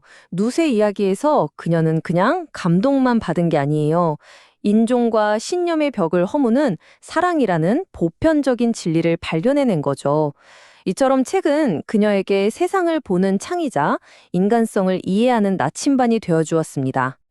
그런데 정말 놀라운 사실이 하나 있어요. 문학의 거장 셰익스피어와의 첫 만남이 그렇게 유쾌하지 않았다는 겁니다. 특히 요정이 나오고 이런 가볍고 환상적인 희곡들은 그녀의 마음을 전혀 사로잡지 못했다고 해요. 왜 그랬을까요? 아마도 그녀의 삶이 너무나 현실 그 자체였기 때문이 아닐까 싶어요. 하지만 이 문장을 한번 보세요. 정말 충격적이지 않나요? 샤일록이나 유다, 심지어 악마까지도 결국엔 선의 일부가 될 수 있다고 말합니다. 이건 문학 속 최악의 악당들마저도 끌어안는 그야말로 경이로운 공감 능력이에요. 모든 것이 결국엔 회복될 수 있다는 그녀의 깊은 철학을 보여주는 거죠. 그녀는 셰익스피어를 통해 인간의 가장 어두운 면까지도 이해하게 된 겁니다. 바로 이겁니다. 이게 핵심이에요. 책은 그냥 이야기가 아니었어요. 현실 세계에서는 겪어야 했던 그 어떤 편견이나 어색함 없이 그녀를 온전히 있는 그대로 받아주는 가장 완벽한 친구이자 이상적인 사회였던 겁니다. 자, 지금까지 그녀의 내면을 가득 채웠던 책의 세계를 들여다봤는데요. 이제 그 세계에서 잠시 벗어나서 그녀가 손끝으로 외부 세상을 어떻게 느꼈는지, 그리고 그 속에서 어떻게 아름다움을 발견했는지 그 경이로운 감각의 세계로 함께 떠나보겠습니다. 자, 여기서 근본적인 질문이 생기죠. 눈으로 보지 않고 어떻게 아름다움을 진정으로 인지할 수 있을까요? 이 질문은 우리가 아름다움에 대해 너무나 당연하게 여겼던 모든 감각의 세계에 뭐랄까 도전장을 내미는 것과 같습니다. 그녀에게 자연은 눈으로 보는 풍경이 아니었습니다. 온몸으로 느끼는 생생한 경황이었죠. 좁은 만을 빠져나온 배가 갑자기 마주한 드넓은 바다의 광활함을 피부로 느낄 때, 달빛 비치는 밤에 물에 손을 담그고 달이 스쳐 지나가는 옷자락의 반짝임을 상상할 때, 자연은 그녀에게 살아있는 존재였어요. 박물관에 있는 차가운 대리석 조각상을 한번 상상해 보세요. 우리에겐 그저 멈춰있는 예술품이지만 그녀의 손끝에서는 선과 곡선을 따라 흐르는 생각과 감정을 지닌 살아 움직이는 생명체가 되었던 겁니다. 바로 여기에 아까 그 질문에 대한 답이 있습니다. 헬렌에게 촉각은 단순히 시각을 대신하는 부족한 감각이 아니었어요. 오히려 그건 예술가의 생각과 감정이 녹아있는 작품의 영혼과 직접 만나는 가장 순수한 통로였던 셈이죠. 이 예시는 정말 생생해요. 그녀는 그냥 책으로만 호머를 알았던 게 아니에요. 서대 벽에 걸린 메달에 새겨진 그의 얼굴 주름을 직접 손으로 만지면서 그가 겪었을 고뇌와 삶의 흔적들을 마치 오래된 지도를 읽듯이 읽어냈던 겁니다. 그녀는 호머의 실명을 묘사하기 위해서 자신처럼 말년의 시력을 잃었던 위대한 시인 존 밀턴의 시를 인용합니다. 영원한 밤 속에 산다는 것의 의미를 그녀는 시대와 공간을 초월해서 그 누구보다 깊이 이해하고 공감했던 거죠. 하지만 보거나 들을 수 없는 연극을 사랑했다는 건 이건 정말 상상하기조차 힘든 부분일 겁니다. 도대체 이게 어떻게 가능했던 걸까요? 배우 조셉 제펄슨이 그녀의 손을 잡고 연기를 했을 때 연극은 온전한 촉각의 예술이 되었습니다. 손을 통해서 배우의 움직임을 따라가고 칼싸움의 빠른 움직임을 느끼고 심지어 배우의 한숨이나 망설임 같은 아주 미세한 감정까지 직접 느낄 수 있었던 거죠. 이건 마치 콘서트장에서 거대한 스피커 앞에 서서 온몸으로 베이스의 진동을 느끼는 것과 비슷했을 거예요. 이것이야말로 그녀가 예술을 사랑했던 진짜 이유였습니다. 예측 불가능하고 때로는 부조리하기까지 한 현실 세계와는 달리 예술 속에서는 행동과 의미가 완벽하게 들어맞는 그런 이상적인 세계, 질서정연한 세계를 경험할 수 있었기 때문이죠. 자, 그녀의 풍부한 내면 세계와 경이로운 감각의 세계를 모두 살펴봤습니다. 이제 이 두 세계가 어떻게 다른 사람들과의 깊은 우정으로 이어져서 그녀의 삶을 완성했는지 그 이야기 속으로 들어가 보겠습니다. 그녀에게 좋은 사람을 만난다는 건 마치 한 편의 좋은 시를 만나는 것과 같았다고 해요. 말보다 더 깊은 공감이 악수 한 번으로 전해지는 그런 문학적인 경험으로 우정을 정의했던 거죠. 정말 멋지지 않나요?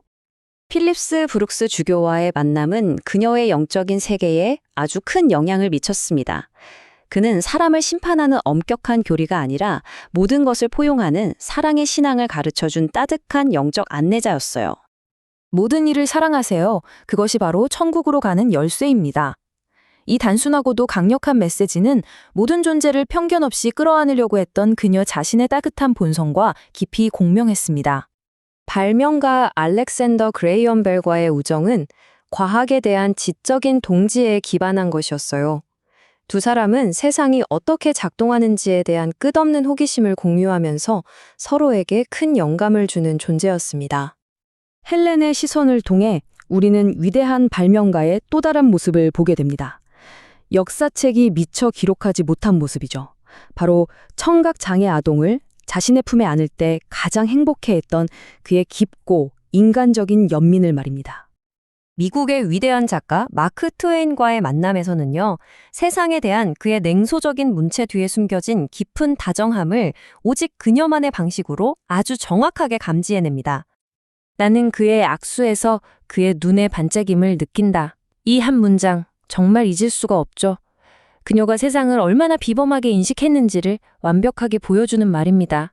그녀는 단순한 접촉만으로 한 사람의 유머 감각과 따뜻한 영혼까지도 꿰뚫어 볼 수 있었던 겁니다.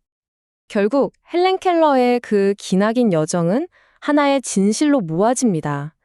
진정한 지식이란 건 단순히 무언가를 많이 아는 게 아니라 무엇이 진짜 가치 있고 무엇이 그렇지 않은지를 분별하는 지혜이며 그것이야말로 진정한 행복으로 가는 길이라는 것입니다. 헬렌의 이야기는 이제 우리 각자에게 질문을 던집니다. 당신의 삶에 진정한 행복을 가져다주는 당신만의 참된 목적은 과연 무엇입니까? 헬렌 켈러의 자서전, 나의 이야기를 통해 그녀의 삶 속으로 조금 더 깊이 들어가 보는 시간입니다. 우리가 지난 시간 언어라는 기적을 통해 세상과 처음으로 문을 열었던 어린 헬렌을 만났다면요. 오늘 우리가 함께 들여다볼 이야기는 이제 한 명의 성인으로서 자신만의 지성과 감성의 세계를 단단하게 쌓아 올리는 한 인간의 정말 위대한 여정입니다. 단순히 말을 배우고 글을 익히는 걸 넘어서 그녀가 과연 어떤 방식으로 지식의 성을 쌓고 또 책이라는 창문을 통해 세상을 배우고 보이지 않는 아름다움을 온몸으로 느끼고 당대의 위대한 인물들과 교류하면서 자기 내면의 우주를 무한히 확장해 나갔는지 그 놀라운 발자취를 함께 따라가 보겠습니다. 본격적인 이야기를 시작하기 전에 우리 다 같이 한번 이 질문을 마음에 품고 시작해 보면 어떨까요? 만약 나라면 어땠을까? 이 질문이야말로 헬렌 켈러가 더 높은 교육, 더 깊은 삶의 이해를 향해 나아갈 때 정말 매 순간 부딪혀야 했던 근본적인 도전이었습니다. 앞으로 우리가 살펴볼 그녀의 모든 경험의 바탕에 이 질문이 깔려 있다고 생각하시면 좋을 것 같아요. 자, 첫 번째 이야기의 문을 열어보죠. 바로 헬렌이 대학교에서 보낸 시간들입니다. 그녀에게 대학은요, 그냥 배움의 장소가 아니었어요. 뭐랄까, 반드시 정복해야만 하는 거대하고 견고한 지식의 요새 같았다고 할까요? 그 안에서 벌어지는 엄청난 지적 전투의 기록입니다. 자신의 이 힘겨운 상황을 그녀는 오히려 이렇게 담담하게 표현했습니다. 헬렌은 대학에 들어갈 때부터 자신의 길이 얼마나 험난할지 이미 다 알고 있었어요. 하지만 그녀는 이걸 불가능한 길이라고 생각하지 않았습니다. 그냥 남들과 다른 길일 뿐이라고 여겼죠. 보고 들을 수 있는 다른 학생들과 똑같은 기준으로 평가받고 싶다는 그 강렬한 열망 하나가 그녀를 앞으로 나아가게 한 겁니다. 지식의 대로가 막혔다면 남들이 안 가는 인적 드문 시골길로 가면 되지. 바로 이 결연한 태도에서부터 그녀의 위대함은 시작되는 것 같습니다. 그녀가 매일같이 마주해야 했던 현실적인 어려움들은요, 정말 상상을 초월하는 수준이었습니다. 다른 학생들이 너무나 당연하게 누리는 것들 하나하나가 그녀에게는 엄청난 노력이 필요한 과제였거든요. 일단 점자책이 턱없이 부족해서 누군가 책을 일일이 읽어주고 그 내용을 또 앤 솔리번 선생님이 다시 손바닥에 써주기를 기다려야만 했습니다. 강의 시간에는 어땠을까요? 교수의 말을 실시간으로 손바닥에 전달받아야 했기 때문에 잠시라도 집중을 놓치면 그날 수업은 그냥 날아가는 거였죠. 질문은커녕 필기 같은 건 아예 불가능했습니다. 모든 걸 오직 자신의 기억력에만 의존해야 했던 거죠. 이렇게 쏟아지는 정보의 홍수 속에서 그녀가 느꼈을 내면의 혼란, 이걸 어떻게 표현할 수 있을까요? 그녀 스스로가 정말 기가 막힌 비유를 듭니다. 자신의 머릿속이 마치 그릇 가게에 들어간 황소 같았다는 거예요. 역사, 철학, 과학, 문학, 수많은 지식의 파편들이 우박처럼 머리 위로 막 쏟아지는데 이걸 연결하고 정리할 체계가 없으니 그저 혼란스럽기만 한 상태인 거죠. 정리하려고 애를 쓸수록 오히려 모든 게 와장창 깨져버리는 듯한 그 지독한 지적 혼돈의 깊이가 고스란히 느껴지는 표현입니다. 특히 시험. 이건 정말 그녀에게는 끔찍한 공포 그 자체였습니다. 시험은 단순한 지식평가가 아니었어요. 그건 정신을 파괴하는 시련에 가까웠죠. 소화도 안 되는 정보들을 억지로 머릿속에 쑤셔 넣으면서 보내는 며칠 밤낮. 그 과정에서 느끼는 무력감과 절망감. 그녀는 차라리 책도 과학도 나 자신도 전부 다 깊은 바닷속에 잠겨버렸으면 좋겠다는 생각이 들 정도였다고 토로합니다. 얼마나 시험이라는 제도를 두려워하고 힘겨워했는지 알 수 있죠. 헬렌은 시험을 앞둔 자신의 이런 불안감을요, 또 아주 멋지게 문학 작품에 빗대어 표현하는데요. 18세기 희곡 연적들에 나오는 허풍쟁이 캐릭터 밥 에이커스라는 인물이 있어요. 이 사람이 결투를 앞두고 용기가 손가락 끝으로 줄줄 새어나가는 것 같다고 말하는데 그녀 역시 시험 앞에서 꼭 그런 심정이었다는 겁니다. 한없이 작아지는 자신을 느꼈던 거죠. 이렇게 문학 속 인물을 통해 자신의 감정을 정확하게 짚어내는 모습은 그녀에게 문학이 어떤 의미였는지를 보여주는 동시에 우리가 그녀의 불안감의 깊이를 더 생생하게 느끼게 해줍니다. 하지만 이 모든 고통스러운 투쟁의 끝에서 그녀는 마침내 정말 중요한 걸 깨닫게 됩니다. 이 모든 노력이 단순히 학위 하나 따자고 하는 게 아니었다는 걸요. 지식은 힘이기도 하지만 그보다 더 큰 진정한 행복 그 자체였습니다. 지식을 통해 참과 거짓, 고귀한 것과 저속한 것을 구별하게 되고 무엇보다 수세기에 걸쳐 인류가 걸어온 길과 그 위대한 생각들을 알게 되는 것. 그것이야말로 인류라는 거대한 심장의 박동을 직접 느끼는 일이었고 그 맥박에 함께 뛰는 것이야말로 진정한 삶의 기쁨이라는 걸 그녀는 깨달은 겁니다. 이것이 바로 그녀가 그 모든 시련을 견뎌낼 수 있었던 진짜 이유였습니다. 그렇게 힘겹게 지식의 요새를 정복해 나가는 과정에서 그녀에게 가장 강력한 무기이자 세상을 향한 유일한 창문이 되어준 것이 있었습니다. 네, 바로 책이었죠. 헬렌에게 문학은 세상과 인간의 경험에 덮근하는 가장 중요한 통로였고 또 지쳤을 때 기댈 수 있는 안식처였지만 그 길 역시 결코 순탄하지만은 않았습니다. 그녀의 문학적인 삶에 있어서 아주 중요하면서도 또 평생의 트라우마가 된 충격적인 사건이 하나 있었습니다.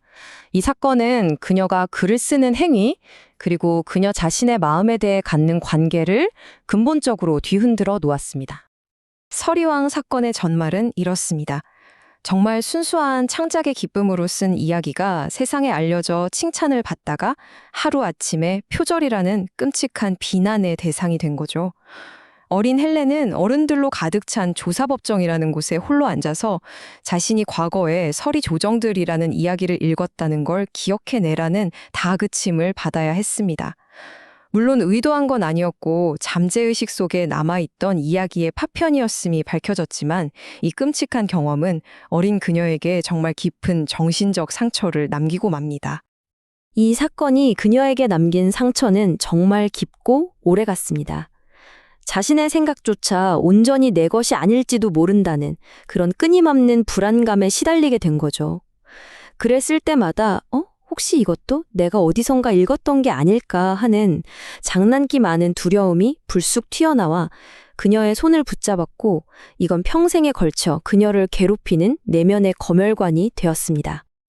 아이러니하게도 이토록 고통스러운 경험 이후에 책은 그녀에게 오히려 더욱더 안전한 피난처이자 복잡한 세상사와는 다른 순수한 우정을 나눌 수 있는 동반자가 되어주었습니다. 왜 책이 그런 존재가 될 수 있었을까요? 그녀의 이 말을 들어보면 바로 이해가 됩니다. 현실 세계에서는 때때로 마주해야 했던 사회적 편견이나 소통의 어려움 없이 책 속의 인물들은 그녀에게 아무런 선입견이나 어색함 없이 말을 걸어왔습니다. 그들은 그녀의 장애를 의식하지 않았고 그녀는 그들과의 대화 속에서 온전한 위안과 깊은 교감을 느낄 수 있었던 거죠. 자, 그럼 이제 헬렌이 눈과 귀 없이 어떻게 아름다움과 예술 그리고 자연을 온몸으로 느끼고 감상했는지 그 경이로운 세계로 한번 들어가 볼까요? 그녀가 촉각을 통해 보는 가장 대표적인 예는 바로 조각 예술이었습니다. 정말 놀랍지 않나요? 이 부분은 읽을 때마다 소름이 돋는데요. 그녀는 차가운 대리석에서 복잡한 감정과 인물의 특성까지 읽어냈습니다. 손끝으로 선과 곡선을 하나하나 따라가면서 예술가가 이 안에 불어넣은 생각과 감정을 발견하고 마치 살아있는 사람의 얼굴을 만지듯 신과 영웅의 표정에서 증오, 용기, 사랑을 그대로 감지했다는 거예요. 그녀에게 조각상은 그냥 멈춰있는 사물이 아니라 살아 숨쉬는 이야기 그 자체였던 겁니다. 물 위에 떠있는 것을 무척이나 사랑했던 그녀에게 황해는 자연의 광대함과 아름다움을 경험하는 또 하나의 중요한 통로였습니다. 이 시적인 표현을 좀 보세요. 그녀는 달빛이 수면 위로 쏟아지는 모습을 눈으로 볼 수는 없었지만 찰랑이는 물에 손을 담갔을 때 느껴지는 그 감각을 통해서 마치 달이 지나가며 남기는 옷자락의 반짝임을 느끼는 것 같다고 상상했습니다. 이처럼 그녀의 풍부한 상상력이야말로 물리적인 감각을 시각적이고 또 깊이 느껴지는 경험으로 바꾸어 놓는 마법이었죠. 연극은 또 어땠을까요? 그녀가 연극 공연을 경험하는 방식 또한 정말 특별했습니다. 그녀에게 연극은 그냥 보는 게 아니라 온몸의 촉각을 통해 직접 참여하는 아주 개인적인 사건이었습니다. 그녀에게 연극이 어떻게 살아 움직이는 경험이 되었는지 그 과정을 한번 따라가 보죠. 우선 그녀는 공연 전에 무대 뒤로 가서 배우들의 얼굴과 의상을 직접 만져보며 인물에 대한 감을 익혔다고 해요. 그리고 공연 중에는 앤 설리번 선생님이 배우들의 움직임을 그녀의 손으로 따라가며 묘사해 주었죠. 한 번은 유명 배우 조셉 제퍼슨이 그녀만을 위해 희곡 연적들의 한 장면을 직접 연기해 주었는데 그때 그녀는 손으로 그의 모든 움직임을 따라가면서 말로만 설명받았을 때는 도저히 알 수 없었을 인물의 우스꽝스러운 실수와 몸짓을 정확히 포착할 수 있었다고 합니다. 칼싸움의 빠른 움직임, 립반 윙클의 절망적인 한숨까지 그녀는 연극을 보는 것이 아니라 그 이야기 안에서 직접 살았던 겁니다. 자, 마지막으로 그녀의 내면 세계를 완성하는데 절대 빼놓을 수 없는 것, 바로 사람들이죠. 당대 최고의 지성들과의 우정이 그녀의 세계관을 형성하는데 얼마나 중요한 역할을 했는지 살펴보겠습니다. 정말 아름다운 표현이죠. 의미 있는 인간관계가 주는 감동에 대해 그녀가 쓴 글인데요. 그녀에게 친구들은 단순히 교류하는 대상을 넘어서 영혼을 울리는 한 편의 시와 같은 존재였습니다. 그녀의 친구들 중에서도 가장 유명한 두 사람, 바로 마크 트웨인과 알렉산더 그레이엄 벨인데요. 그녀가 이 두 사람을 어떻게 묘사했는지 비교해보면 정말 재밌습니다. 마크 트웨인에게서는 그 냉소적인 유머 속에서도 인간에 대한 깊은 공감을 발견했고, 심지어 그의 악수에서는 눈의 반짝임까지 느꼈다고 해요. 반면에 전화기를 발명한 과학자 벨에게서는 모든 것을 흥미롭게 만드는 재주와 특히 아이들에 대한 뜨거운 사랑을 발견했죠. 이처럼 각기 다른 지혜와 우정이 그녀의 세계를 더욱 풍요롭게 만들어주었던 겁니다. 이들 외에도 정말 수많은 친구들이 그녀의 삶을 풍요롭게 했습니다. 브룩스 주교는 복잡한 교리가 아니라 사랑이라는 보편적인 신앙의 핵심을 가르쳐 주었고, 홈스 박사는 난로가에 앉아 함께 시를 이야기하는 따뜻한 친구였습니다. 헤이 박사가 그녀를 위해 편지에 자신의 서명을 점자로 콕콕 찍어준 것과 같은 이런 작지만 사려 깊은 행동들이 그녀에게는 세상 그 무엇보다 큰 의미로 다가왔던 거죠. 자, 지금까지의 이야기들을 모두 모아서 헬렌 켈러가 세상을 경험했던 그 독특하고도 심오한 방식을 한번 정리해보면서 마무리하겠습니다. 이것이 바로 헬렌 켈러가 평생에 걸쳐 온몸으로 체득한 삶의 철학이라고 할 수 있습니다. 그녀에게 지식은 인류 전체와 달을 연결하는 고리이자 행복 그 자체였고요. 아름다움은 손끝의 감각과 무한한 상상력 속에서 발견되었습니다. 책과 사람들과의 깊은 유대는 감각을 초월해서 마음과 마음으로 이루어졌고, 결국 삶의 진짜 의미는 눈에 보이지 않는 믿음, 사랑, 선함과 같은 영원한 진리 속에 있다는 것을 깨달은 겁니다. 결국 그녀의 세계관은 이 한 문장으로 완벽하게 요약될 수 있을 것 같아요. 존재의 가장 중요한 부분들은 눈이나 귀로 인식되는 것들이 아니라는 것. 그녀는 보이는 것 너머에 있는 영원한 것을 볼 수 있는 그런 마음의 눈을 가졌던 것입니다. 헬렌 켈러의 이야기를 마치며 이제 이 질문의 방향을 우리 자신에게로 돌려보게 됩니다. 우리가 보고 들을 수 있다는 이 당연한 사실이 과연 우리가 세상을 최대한 충만하게 경험하고 있다는 걸 보장해 줄까요? 어쩌면 우리는 너무 많은 것을 보느라 정작 중요한 것을 놓치고 있지는 않을까요? 헬렌 켈러의 삶은 우리가 가진 감각을 통해 세상을 얼마나 더 깊이 느끼고 연결될 수 있는지 우리에게 아주 강력한 물음을 던지고 있습니다. 자, 헬렌 켈러의 자서전, 그 이야기 속으로 계속해서 들어가 보죠.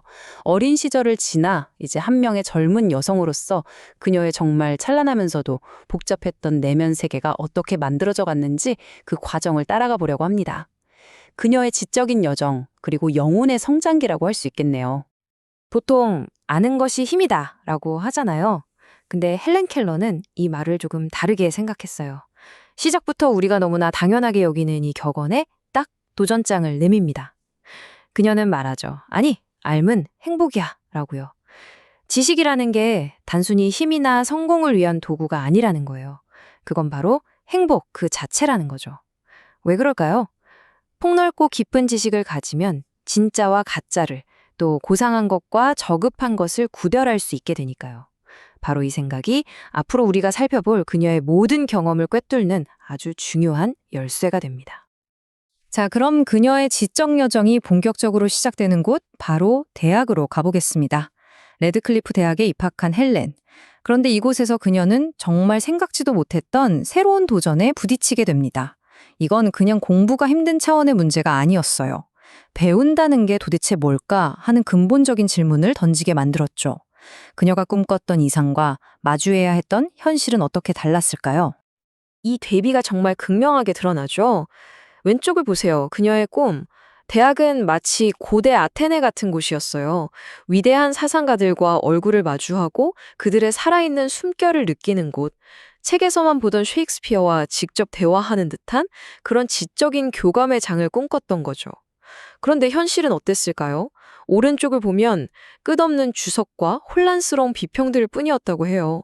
이건 마치 살아있는 사람을 만날 줄 알았는데 차갑게 해보던 시신을 마주한 기분 아니었을까요? 그녀가 사랑했던 작가들의 뜨거운 정신은 온데간데 없고 그걸 분석한 수많은 비평과 의견들만 넘쳐났던 겁니다.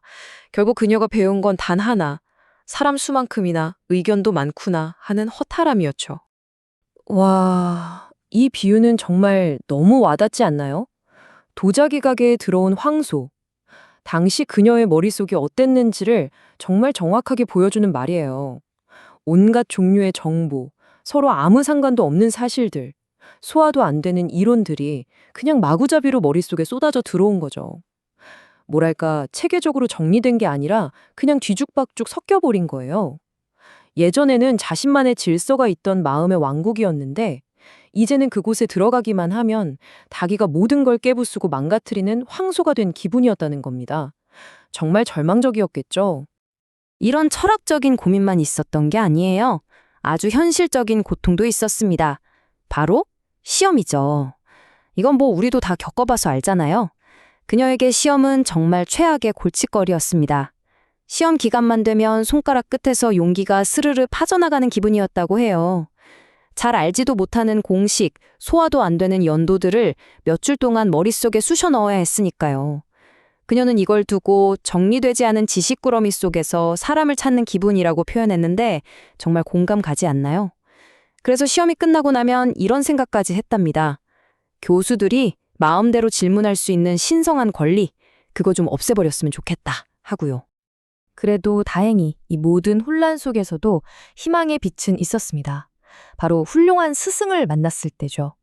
키트리지 교수라는 분이 계셨는데 이분의 셰익스피어 강의는 달랐어요. 다른 교수들처럼 작품을 막 해부하고 분석하는 게 아니라 셰익스피어라는 시인 자체를 다시 살려내서 그녀 앞에 데려온 겁니다.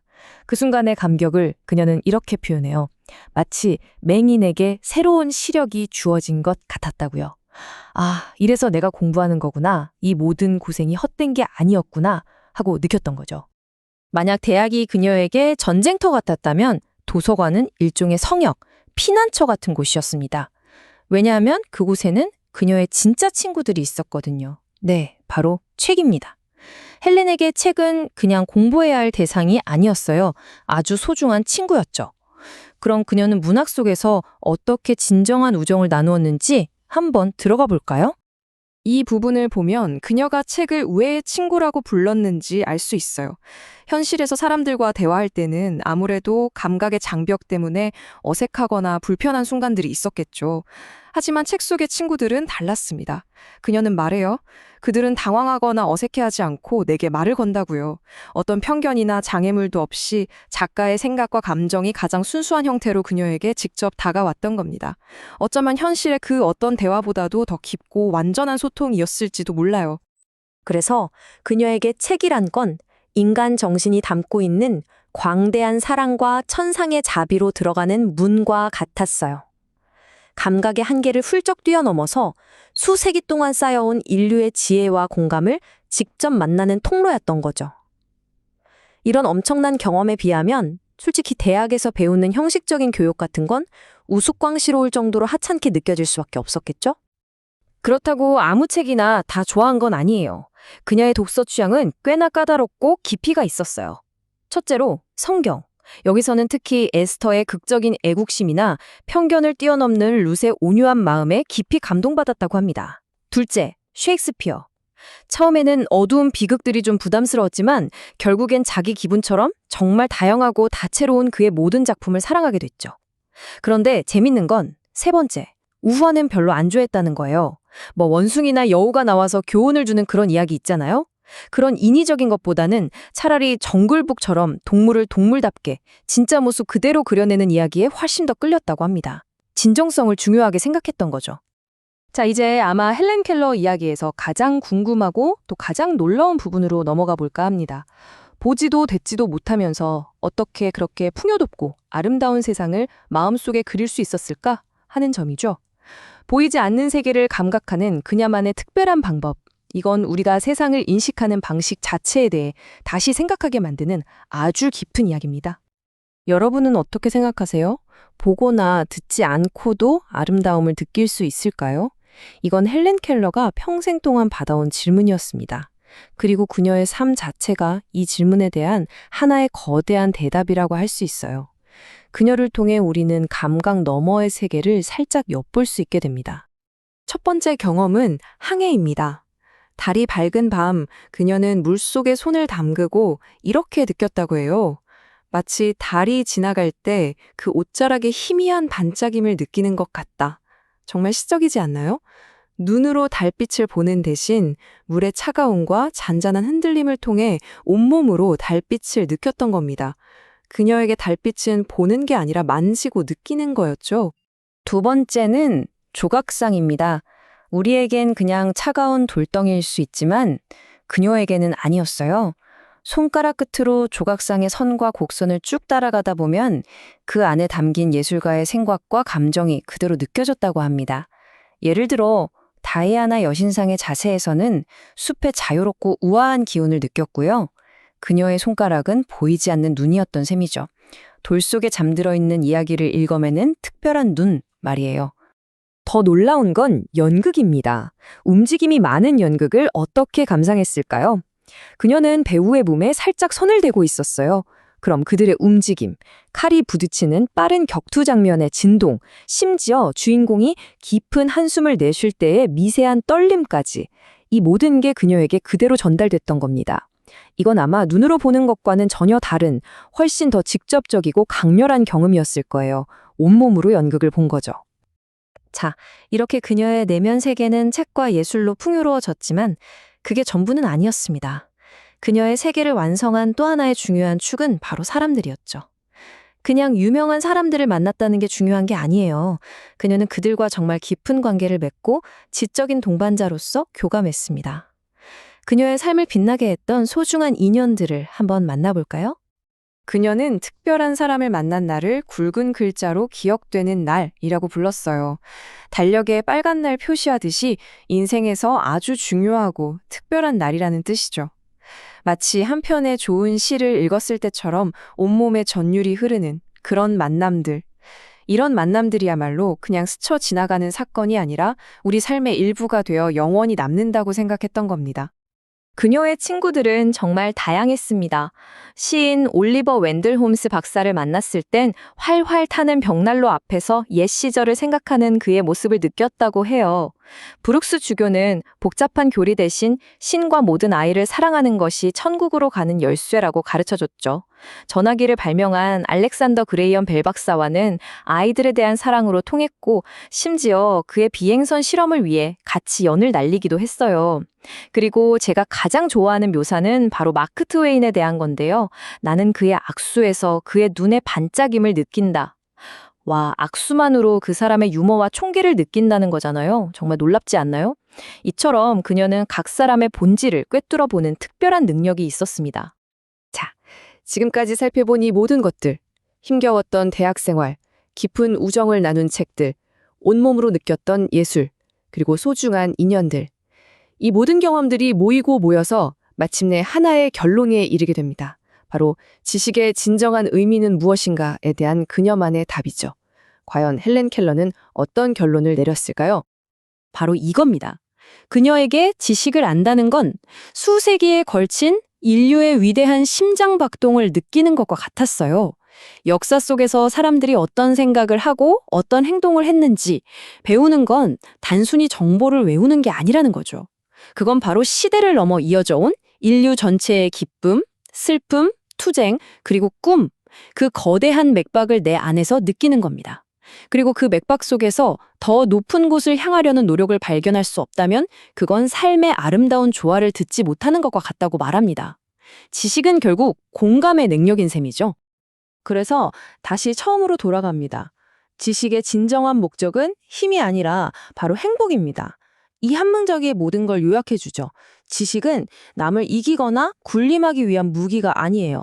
오히려 우리에게 무엇이 진짜 가치 있는 것인지 구별하게 해주고 세상과 더 깊이 연결되면서 기쁨을 찾게 해주는 도구라는 겁니다.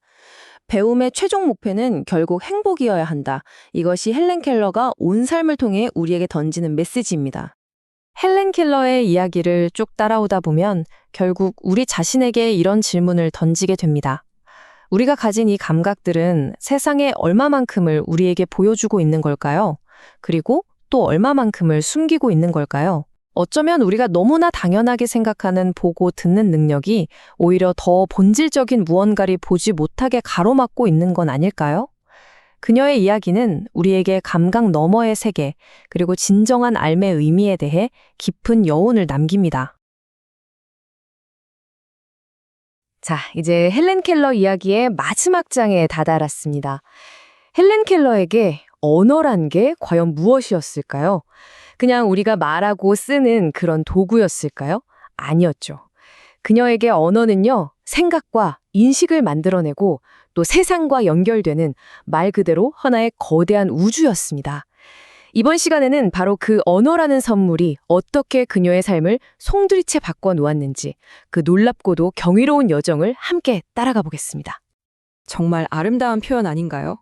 마치 아무것도 자라지 않던 메마른 땅에 갑자기 붉은 장미가 활짝 피어나는 것처럼 언어는 헬렌 켈러의 그 고립된 마음을 다른 사람들과 이어주는 따뜻한 다리가 되어주었습니다. 바로 이 문장 하나에 그녀가 겪었던 그 엄청난 변화의 핵심이 다 담겨 있는 거죠. 깊고 어두운 고독의 침묵 속에서 풍요로운 교감의 세계로 나아간 그야말로 위대한 전환점이었습니다. 그럼 그녀의 지적인 여정에서 아주 중요한 분기점이 되었던 곳이죠. 레드클리프 대학 시절 이야기부터 한번 시작해 볼게요. 이곳은 그녀에게 그냥 대학이 아니었어요. 자신의 한계가 어디까지인지 시험하고 그 능력을 세상 앞에 똑똑히 증명해 보여야만 했던 치열한 무대와도 같았습니다. 무엇이 그녀를 그렇게 치열하게 만들었을까요? 바로 이 강렬한 열망이었습니다. 보고 들을 수 있는 사람들과 똑같은 기준에서 정정당당하게 자신의 능력을 평가받고 싶다는 소망. 이건 단순히 나도 할 수 있다를 보여주려는 걸 넘어서서 이 세상의 온전한 구성원으로서 인정받고 싶다는 아주 간절한 외침이었던 겁니다. 생각해보면 보통 사람들은 그냥 편하게 걸어가는 지식이라는 큰 길이 있잖아요.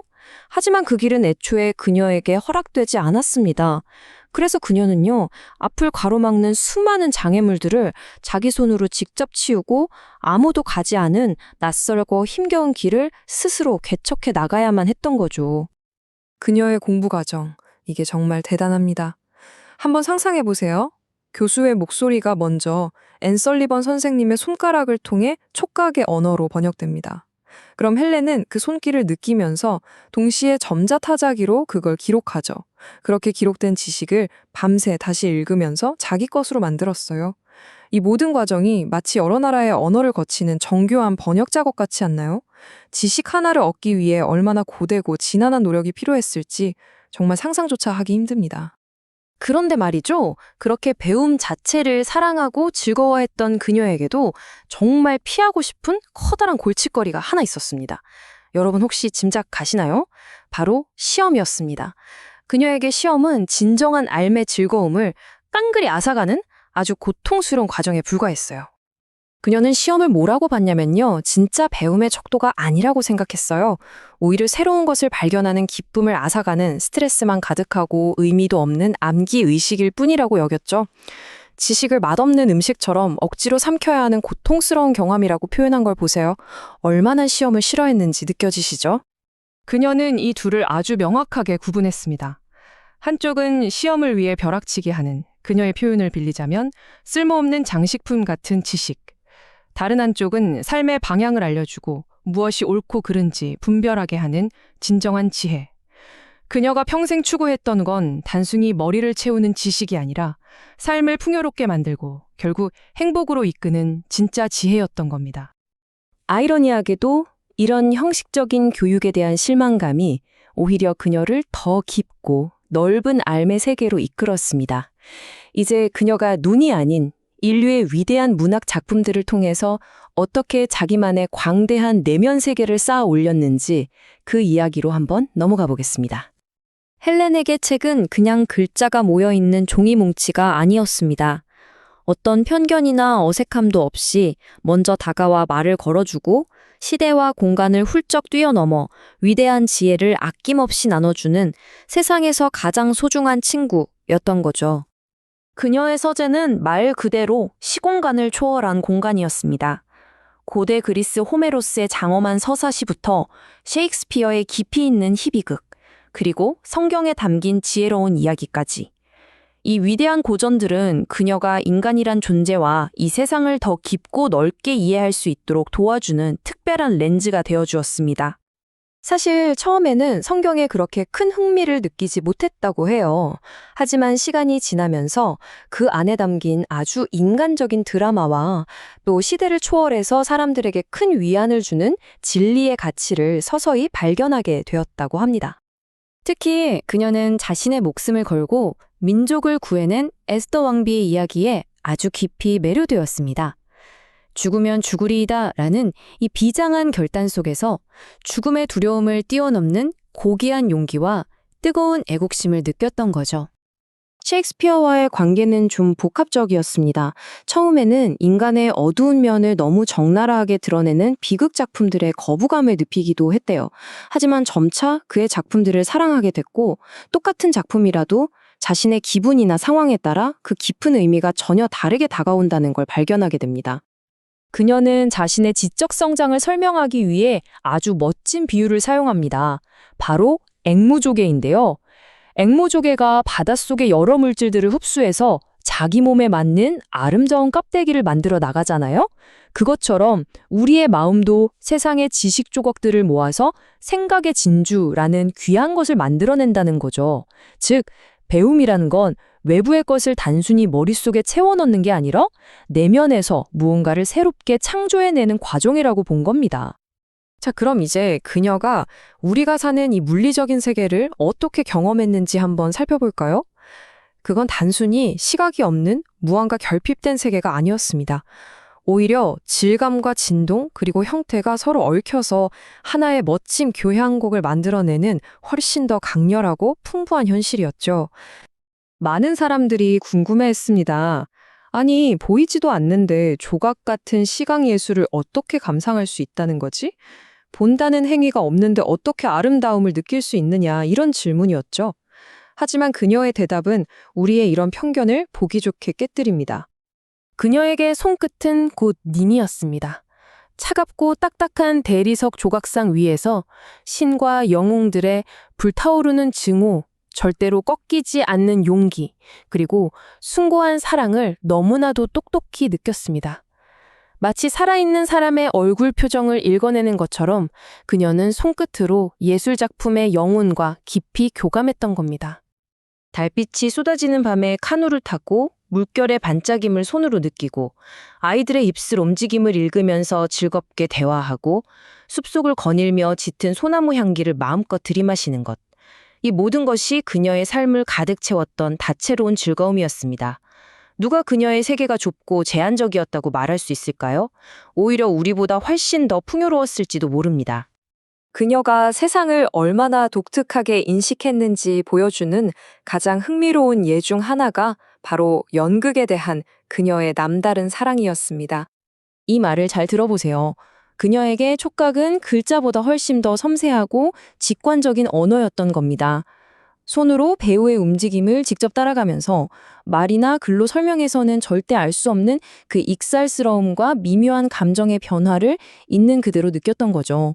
이야말로 진정한 의미의 체험 아니었을까요? 자, 이렇게 놀라운 내면 세계를 자기 안에 차곡차곡 쌓아 올린 후 그녀의 여정에서 마지막이자 가장 중요한 단계가 남아 있었습니다. 바로 그것을 다른 사람들과 나누는 것이었죠. 그녀의 삶은 결국 깊고 의미 있는 우정들을 통해서 비로소 완성될 수 있었습니다. 그녀의 삶에 한 줄기 빛을 가져다 준 첫 번째 인물, 누군지 아시죠? 바로 전화기를 발명한 알렉산더 그레이엄 벨입니다. 단순히 도움을 준 은인을 넘어서서 두 사람은 평생에 걸쳐 아주 깊은 우정을 나누었습니다. 헬렌이 본 벨 박사는 그냥 위대한 발명가가 아니었습니다.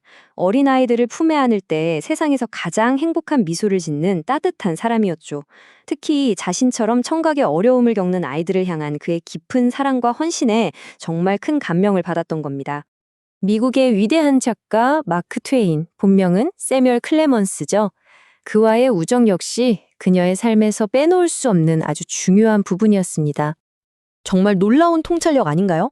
세상 사람들은 모두 마크 트웨인을 냉소적이고 비판적인 작가로만 봤지만 그녀는 그 냉소의 가면 너머에 숨겨진 인간에 대한 깊고 부드러운 연민으로 가득 찬 그의 진짜 마음을 꿰뚫어 보았던 겁니다. 그녀의 영적인 스승도 있었습니다. 보편적인 사랑의 철학을 널리 전파했던 당시의 아주 유명한 성직자 필립스 브룩스 주교였습니다. 그는 어떤 특정한 교리를 강요하지 않았습니다. 대신 아주 단순하지만 깊은 가르침을 주었죠. 세상의 모든 사람을 사랑하고 선함이 악함보다 더 큰 힘을 가지고 있다는 것을 믿어라. 이 가르침은 그녀에게 세상을 긍정하고 사랑할 수 있는 아주 강력한 힘이 되어 주었습니다. 결국 헬렌 켈러의 삶 전체가 우리에게 이런 말을 하는 것 같습니다. 진정한 알미란 건 단순히 지식을 머릿속에 쌓는 게 아니라 그 지식을 통해 다른 사람과 연결되고 시대를 뛰어넘어 인류 전체와 함께 공명하는 것이라고 말이죠. 그녀는 자신의 한계를 넘어 인류라는 거대한 심장이 뛰는 그 고동을 온몸으로 느꼈던 겁니다. 이 책의 이야기는 여기서 끝이 나지만 그녀가 남긴 깊은 울림은 아마 우리 모두의 마음속에서 오랫동안 계속될 것입니다.